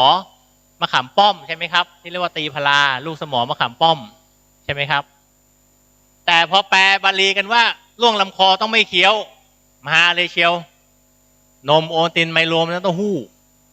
เนี่ยอันนี้ปลานึกไม่ใช่ปลานะนึกเอามันใช่แล้วพอบอกว่าผลไม้ขึ้นต้นด้วยมะนะเท่ากำปั้นเนี่ยผลไม้นะจะมีมะขามป้อมมะม่วงก็เลยมีมะม่าเข้าไปด้วยแย่เลยคันนี้นะครับกระเพาะพังกันหมดคือไปว่าลงลำคอต้องไม่เคี้ยวสูบเอาไม่ย่อยอีกต่างหากนะครับเรียบร้อยเป็นพระสังกัจจายกันไปประมาณนี้นะครับพระวัดปฏิบัติที่พระองค์ท่านตอนบ่ายก็อย่างที่วัดสวนโมกตอนบ่ายท่านก็ปีนหลังคาทำโบสถ์สร้างซ่อมโบสถ์ทำนู่นทำนี่ทำงานวัดไปกวาดลานวัดไป พอเสร็จแล้วก็อบตัวอาบน้ำส่งน้ำแล้วก็ทำวัดเย็นนี่คือสิ่งที่พระเจ้าตรัสไว้ดีแล้วเป็นนาฬิกาชีวิตที่เราเปลี่ยนไม่ได้การจะไม่ทำตามนาฬิกาชีวิตนี้มี2 กรณีเท่านั้น คือหนึ่งมีพระอาทิตย์เป็นของตัวเองกับสองคือย้ายไปอยู่จักรวาลอื่นซะอย่ามาอยู่จักรวาลนี้นะครับ การที่พระอาทิตย์ขึ้นตกจริงๆแล้วพระอาทิตย์ไม่เคยขึ้นพระอาทิตย์ไม่เคยตกอ้าวงงไหมครับโลกต่างหากที่หมุนไปหาพระอาทิตย์แต่มนุษย์เราเอาโลกเป็นศูนย์กลางก็เลยรู้ว่าพระอาทิตย์ขึ้นพระอาทิตย์ตกนะครับมนุษย์เราชอบอุจจาระประยุทธ์ชอบขี้ตู่นะครับ การที่ขี้ตู่ไปก่อนก็ได้พระอาทิตย์กับโลกที่ทำมุมต่อกันมีผลต่อต่อมใต้สมองต่อมกลางสมองต่อมต่างๆที่หลั่งฮอร์โมนเพราะฉะนั้นต้องทำตามนาฬิกาชีวิตนะครับการหลั่งฮอร์โมนตามเวลาการแพทย์เขาค้นพบแล้วนะครับเช้าเติมพลังฉันเช้าฉันเพลฉันไอกาก็ว่ากันไปบ่ายเผาผลาญดื่มน้ำเยอะๆครับน้ำชั่วโมงละแก้วได้ยิ่งดีเพราะเวลาเผาผลาญแล้วความร้อนมันขึ้นอาหารมันจะเหนียวจะหนืดต้องดื่มน้ำฉันน้ำเยอะๆฉันเองครับให้ใครกรวดให้ไม่ได้นะครับแล้วพอตะวันตกดินเป็นเวลาที่เซลล์ซ่อมแซมร่างกายสารอาหารที่ย่อยได้ก็จะไปซ่อมให้เซลล์ต่างๆแล้วยิ่งได้ฮอร์โมนดีๆก็คือการสวดมนต์นะครับบทไหนก็ได้ภาษาอะไรก็ได้ศาสนาไหนก็ได้ในช่วงทุ่มถึง4 ทุ่มเนี่ยจะได้ฮอร์โมนดีมากแต่ต้องสวดออกเสียงมากกว่า15 นาทีอันนี้เป็นการวิจัยของทางโรงเรียนแพทย์ในอเมริกานะครับผมมักจะบอกคนไข้เสมอว่าไม่ต้องสวดเอาบุญหรอกแต่สวดเอาเบรนก่อนเอาสมองก่อนแต่ชอบให้สวดนะครับยิ่งสวดบทที่แบบมีพลังเยอะๆนะครับที่ผมชอบมากก็คือชัยน้อยเป็นบทที่สวดประจำนะครับจะใช้พลังเยอะมากแล้วก็จิตจะจดจ่อมากครูบาอาจารย์ท่านน่าจะสวดกันได้อยู่แน่นอนนะครับแต่ผมอัดแรงเลยนะครับนะโมเมพุทธเตชะสารตนาตยธรรมิกาเตชะประสิทธิประสิทธิเทวานารายปรเมสุราสิติพรหมาจะอินทาประมาณนี้ครับ7 นาทีรอบหนึ่งจัดไป3 รอบก็20 กว่านาทีสบายใจนะครับแล้วสรุปความตามท้องเรื่องก็คือขอ3 เรื่องพระท่านทำอยู่แล้วตื่นเช้าทำวัดเช้าบริหารปอดออกกำลังกายบิณฑบาตไม่ได้ก็กวาดลานวัดก็ยังดีนะครับ ก็คิดเอาเองว่าจะอยู่กันยังไงสุขภาพดีตลอดอายุไขไม่เป็นอมตะแต่อย่าเป็นอัมพาตก็กลับเรียนฝากครูบาอาจารย์ทั้งหลายนะครับไปบอกญาติโยมพ่อออกไม่ออกทั้งหลายว่าเวลาถวายก็ถวายเธอให้แล้วอย่าเอาให้ก็ให้อย่ามาเอาบุญเอาทำไมนะครับบุญเกิดแล้วซึ่งการให้นะครับทานปรมัตถบารมีคือไม่มีผู้ให้ไม่มีผู้รับมีแต่การให้นี่ก็คือบุญได้เกิดแล้วนะครับที่โยมมีปฏิปทาตั้งใจว่าจะมาถวายความรู้ความเข้าใจประสบการณ์กับครูบาอาจารย์ทั้งหลายก็เพื่อจะให้ครูบาอาจารย์ทั้งหลายได้มีกำลังในการปฏิบัติให้เกิดบุญกุศลกับญาติโยมต่อไปนะครับท่านจะทำได้หรือไม่ได้หมอหมดหน้าที่แล้วหมอเป็นได้แค่โค้ชกับดีไซเนอร์หมอไม่ใช่เทวดานะครับอาจจะจัดหามูลฟลาวเวอร์สมุนไพรดอกไม้จันทร์ให้ได้บ้างแต่ไม่สามารถจะเป็นอะไรได้นอกจากแนะนำชี้ทางเหมือนครูบาอาจารย์ท่านก็ชี้ทางหลุดทางพ้นให้กับญาติโยมเช่นกันนะครับก็วันนี้คิดว่าได้เวลาอันสมควรนะครับก็บุญใดที่จะเกิดขึ้นหมอขออนุญาตถวายแด่องค์เจ้าฟ้าบุญบารมีทั้งหมดที่ได้กระทำแล้วและจะทำต่อไปขอถวายแด่องค์เจ้าฟ้าให้ทรงหายจากการประชวรโดยไวนะครับเพราะท่านเป็นหลักเป็นชัยเป็นที่ยึดมั่นนึกเหนี่ยวจิตใจแล้วเจ้าฟ้าก็จะทำนุบำรุงพระศาสนานะครับตั้งแต่รัชกาลที่1ท่านก็ปวารณาว่าตั้งใจจะอุปถัมภกยอยกพระพุทธศาสนาป้องกันขอบขันทศีมารักษาประชาชนและมนตรี ราะฉะนั้นถ้าเจ้าฟ้าอยู่ศาสนาก็อยู่ทุกวันนี้คนห่างจากศาสนาค่อนข้างมากก็หวังว่าครูบาอาจารย์ทั้งหลายจะได้โปรดสัตว์จะได้ช่วยให้ญาติโยมทั้งหลายได้พ้นทุกข์อย่างน้อยจากทุกข์กายนะครับความเจ็บความป่วยหมอก็พยายามประคองตัวนะครับกลับมาจากเยอรมันเครื่องบินดีเลย์6 ชั่วโมงก็นั่งหนาวอยู่ในสนามบินมันปิดไปไหนไม่ได้แต่ก็เอาตัวรอดมาเพื่อจะมาตรงนี้โดยเฉพาะนะครับเพื่อเป็นการทดแทนบุญคุณครูบาอาจารย์ที่ได้ชี้ทางปฏิบัติกรรมฐานกายคตาสติให้ได้เห็นให้ได้รู้เข้าไปจิตในจิตได้นะครับวันนี้ก็กราบขอพระเดชพระคุณนะครับอาจารย์นิวัฒน์นะครับหรือพระครูสุเมธธรรมเสวีที่เปิดโอกาสให้โยมหมอมาได้ถวายความรู้ทางด้านสุขภาพแก่ครูบาอาจารย์ทั้งหลายอาจจะมี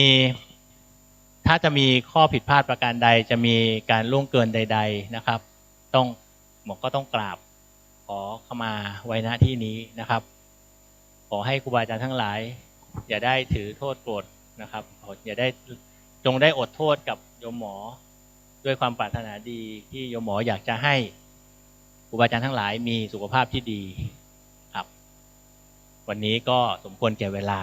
แต่ว่ากันตามสมัยนิยมก็เอวังก็มีด้วยประกาศราชนี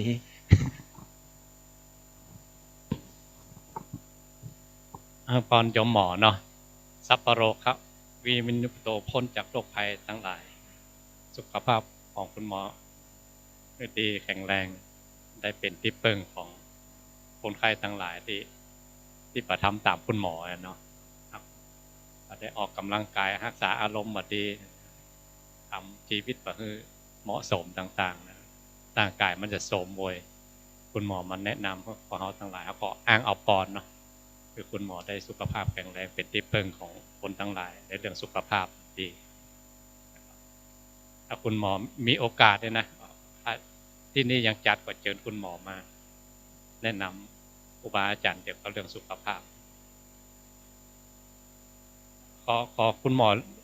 พูดเรื่องที่เคี่ยวนานหน่อยเคี่ยวนานที่เรื่องน้ำย่อยต้องเคี่ยวยังไงขออธิบายอีกนิดนึงครับคือในปากเนี่ยเป็นน้ำย่อยแป้งต่อให้เป็นข้าวต้มหรือโจ๊กก็ต้องอยู่ในปากอย่างน้อย30 วินาทีต่อคำนะครับไม่ใช่ต่อจานเอาให้ดีคำละ30 วินาทีนะครับในปากต่อให้ข้าวต้มหรือโจ๊กก็ต้องพิจารณาขบฉันให้นานหน่อยไม่ต้องกลัวเสียเวลาครับฉันคำละ30 วิถามว่า30 คำอิ่มไหมครับคำละ30 วิ30 คำก็แค่15 นาทีเองนะครับยังไม่เลยเพลนแน่นอนก็เป็นน้ำย่อยแป้งส่วนกระเพาะเป็นน้ำย่อยโปรตีนกระเพาะจะย่อยแป้งไม่ได้แต่ว่ากระเพาะจะปิดหูรูด3 ชั่วโมงเพื่อย่อยโปรตีนก่อนถ้ากินแป้งลงไปเยอะ ไม่ย่อยปุ๊บบูดครับกลายเป็นแก๊สกรดไหลย้อนแก๊สไหลย้อนเพราะฉะนั้นเวลาลิงมันกินอาหารมันแย่งกันกินไหมครับแล้วมันกลืนไหมครับอมไว้ข้างแก้มเพราะฉะนั้นอย่ากินแล้วให้อายลิงครับ มันเป็นธรรมชาติเป็นสัญชาตญาณเราต้องค่อยๆพิจารณาค่อยๆเคี้ยวย่อยให้ได้ระลึกไว้อย่างเดียวครับว่าย่อยได้เป็นอาหารย่อยไม่ได้แล้วเป็นพิษจะเน่านะครับก็หวังว่าคงจะเข้าใจ ครับผมปอนคุณหมอเนาะโยมอาจารย์หมอได้มาถวายความรู้พวกเราทั้งหลายอ้างออกคุณพระรัตนตรัยปกป้องคุ้มครองคุณหมออยู่ดีมีสุขด้วยอำนาจพุทธานุภาพธรรมานุภาพสังฆานุภาพด้วยบุญบารมีของครูบาอาจารย์ทุกๆรูปสัพพโรกาเวเนมนโต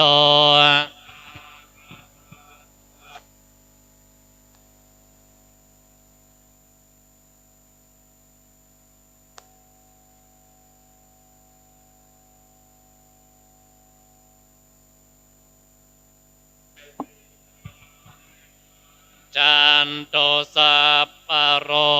โค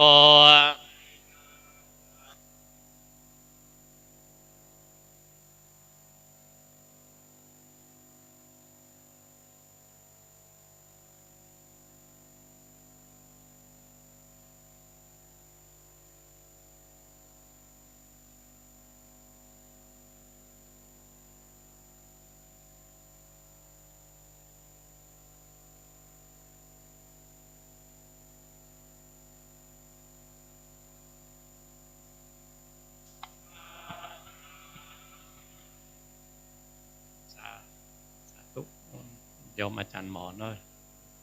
ศัตรูคุณทักษาโยมหมอจบจากเยอรมันมาเนาะเพราะว่าเรียนยากที่สุดในโลกคือเรียนที่เยอรมันไม่ว่าวิชาใดทั้งสิ้นอนุโมทนาก็โยมหมอเนาะเอาพวกเราไหว้พระกันก่อนเนาะมนต์อาจารย์สุพรรณตีละครั้งวันนี้ครับตีละครั้งประชุมแล้วก็เลิกอะระหังสัมมาสัมพุทโธภะคะวาพุทธังภะคะวัน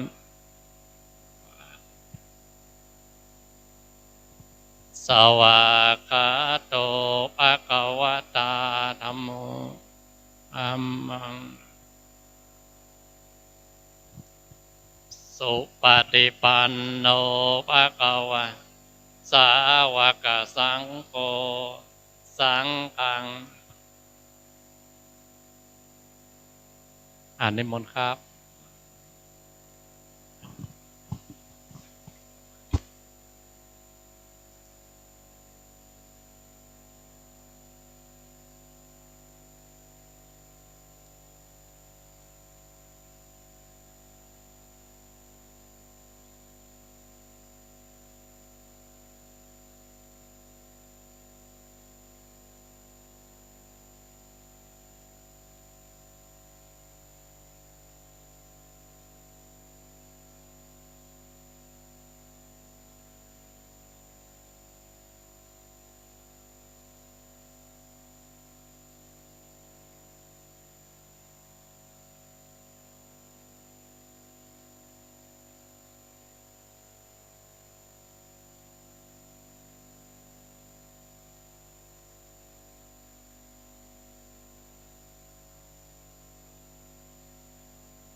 เมื่อกี้ที่ผมให้คุณหมอย้ำอีกทีพวกเราบางทีเราฉันอาหารอร่อยเนาะเคี้ยวกรอบกลืนปึ้งเลยน้ำย่อยมันยังไม่ออกมาเลยกลืนแล้วถ้ามันจะเน่าแล้วภูมิแพ้มีขอลดเสียงไม้นิดนึงมันหอนจันทร์สิริชัยไม่ไหนล่ะ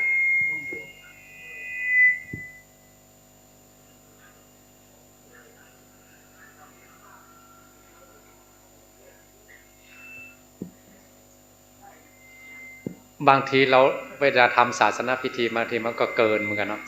11:30ถึงให้พรเนี่ยโอ้ทางเหนือว่าปูจานมันหามันมาแล้วนะมันก็ต้องหยัดตะเวนเต็มตีของมันนะถวายสังฆทานฮือปอนเด็กอย่างโอ้มันยาว11:30แล้วพระไปฉัน15 นาทีขอลดเสียงมันหอน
เวลาฉันพรุ่งนี้ลองบ้างเนาะเคี้ยวคำหนึ่ง30 วินาทีแต่ถ้าอร่อยนี่ไม่ทันนะพี่นะก็มันอร่อยอะอาหารน้อยหนึ่งเยอะหนึ่งหิวหนึ่งเวลาไม่พอหนึ่งมันอร่อยอันเราก็ก้มกล้ำกลืนก้มกลืนภูมิแพ้ถามหาเลยกดไหลย้อนถามหาเลยไม่ทำตามคุณหมอไม่ทำตามหลักวิชาเนาะสารพัดโรคจะตามมาเพราะเคี้ยวไม่นาน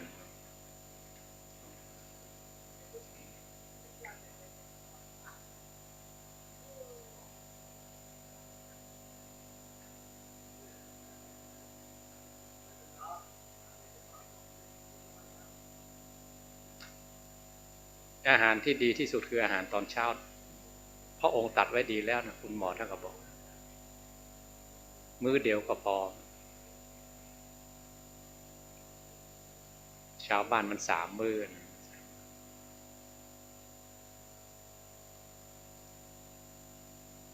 ครบยังครับ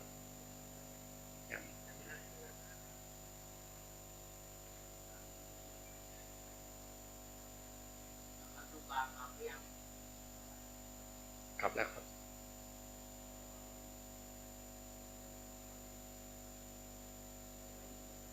คุณของน้ำลายเนาะหลวงพี่ไม่ใช่ธรรมดาเนาะโรคภัยไข้เจ็บทุกอย่างเกิดที่เราเคี้ยวไม่นานน้ำลายไม่ได้ไปผสมเป็นน้ำย่อย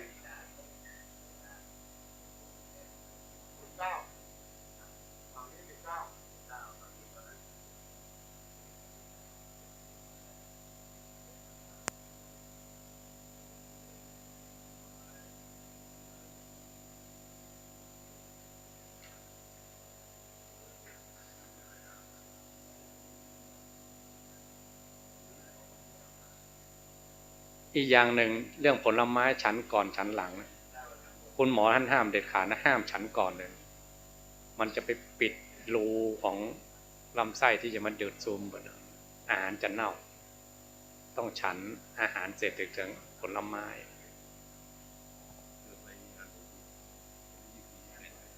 อ๋อโอ้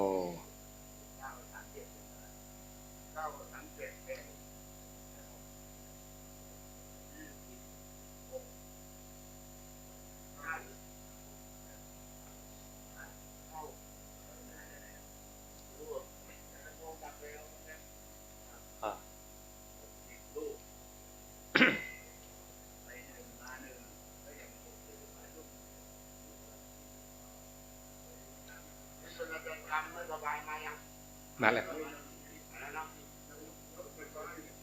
บอกคุย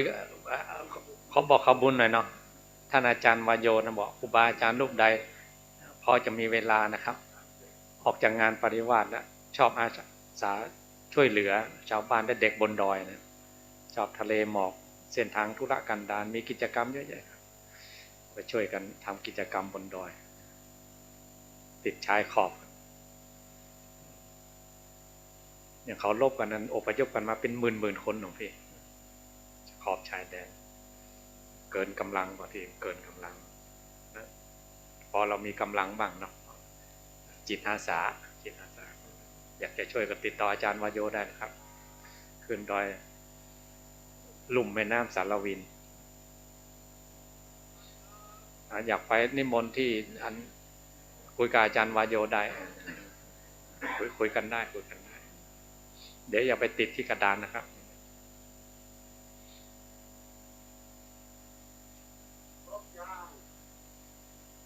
ฉันไม่ได้ครับ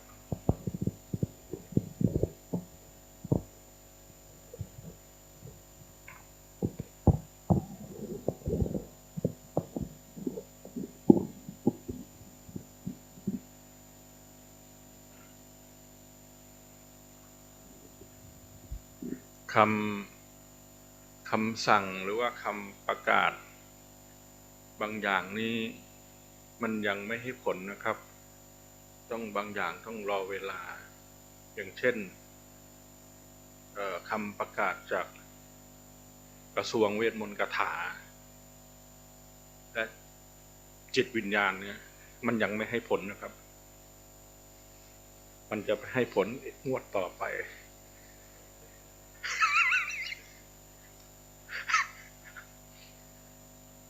ลึกนั่นเนี่ยเงียบกริบเลยหน้าเนี่ยเฮ้ยรอใจเย็นๆบางอย่างต้องรู้จักเวลาต้องรอนะครับยังไม่ให้ผลเอาเรื่องขำขันกันก่อนเนาะก็ต่อไปเรื่องเครียดแหละองค์ที่จะทำน้ำมนต์คืนนี้ครับเดี๋ยวออกมานะครับตามกฎระเบียบของฟีฟ่านะครับครับถ้าแบบถ้าขัดข้องประการใดก็แจ้งคณะกรรมการฟีฟ่าได้ว่าช่วงที่ผมเล่นเนี่ยอาจจะผิดจังหวะไม่มีเจตนาล้ำหน้าอะไรประมาณนี้ก็พรุ่งนี้ครับแต่ว่าวันนี้เรามา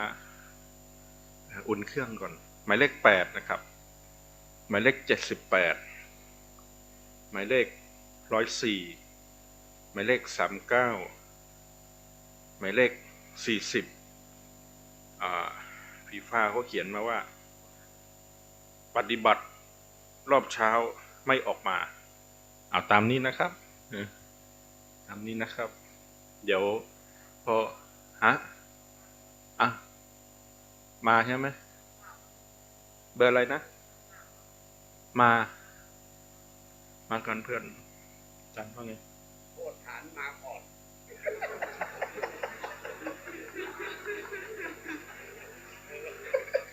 เดี๋ยวขอภาพอะไรนะรีเพย์เดี๋ยวฉายให้ดูหน่อยมีวงจรปิดเอามีพยานนะโอเคนี่มีเหตุผลใครมีคุณนะโอเคโอเคนะเดี๋ยวฟีฟ่าก็รับเรื่องแล้วเดี๋ยวจะ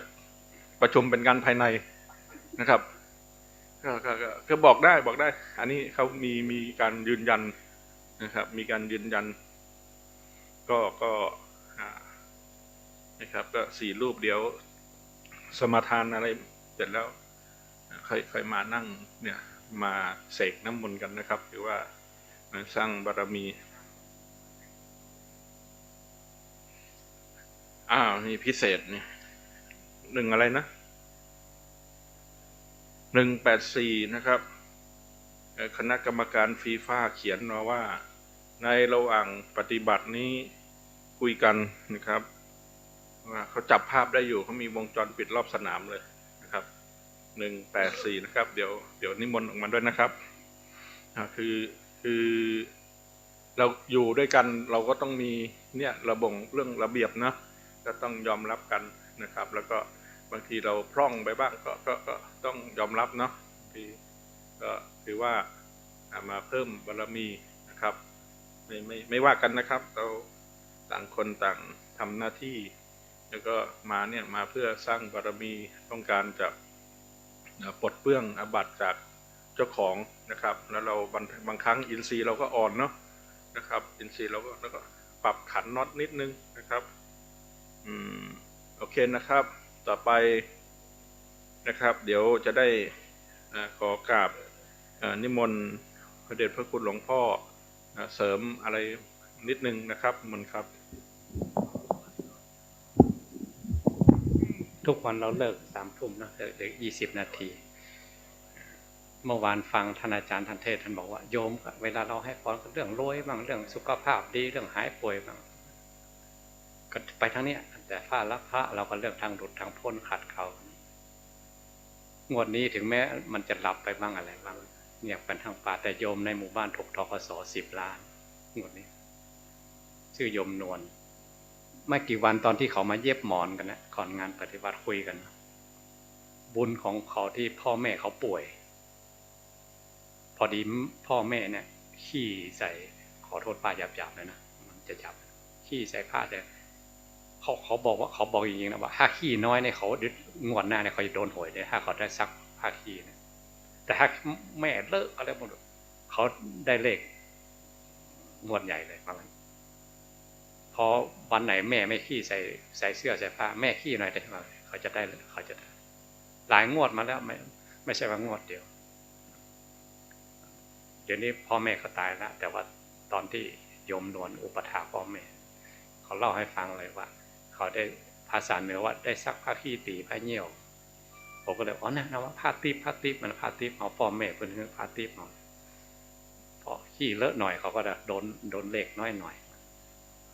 ขี้เลอะไปเลยเขาซักเขาใจใส่พ่อแม่งวดนั้นได้หวยมากเลยล่าสุด10 ล้านในหมู่บ้านนี่โดนหลายคนนะได้รถ2 คันทองสุขคนนี้เป็นคนที่3เนาะทั่วประเทศมาลงที่นี่เนาะก็เรื่องของชาวบ้านอย่างอาจารย์ว่าชาวบ้านก็เรื่องรวยเรื่องหวังเขาเชื่อเรื่องบุญนะใส่บาตรทุกวันจังให้อาจารย์เชื่อคุณไปเลยใส่บาตรตลอดครอบครัวนี้เริ่มกันแต่สร้างวัดสร้างบ้านก็เป็นบุญของโยมก่อนเนาะเลยบอกข่าวดีหลวงพี่ว่าโยมที่อุปถัมภ์เราวันนี้เขาโดน10 ล้านธกสโชคใหญ่มากรายที่3ได้รถยนต์2 คันโยมน้อยกับโยมเมลาพรนี่ก็ได้รถยนต์2 คันปี2 ปีก่อนละแต่เนี่ยงวดล่าสุดนี่นะตอนที่เราเข้าปฏิบัติแต่พยาบาลมันก็เก่งนะมันก็ให้เข้าโรงพยาบาลหน่อยทุกขลาภผ่าหัวเข่าแต่โยมมาก่อนเนี่ยก่อนที่จะเข้าปฏิบัติเนี่ยเย็บหมอนเย็บอะไรกันเสื้อหมอนมันโป๊ะมันพังช่วยกันไปซักไปอะไรเพื่อบริการของพี่แล้วก็โยมก็เล่าให้ฟังตอนที่อุปถากพ่อแม่ป่วยติดเตียงซักผ้าขี้ตีผ้าเหี่ยว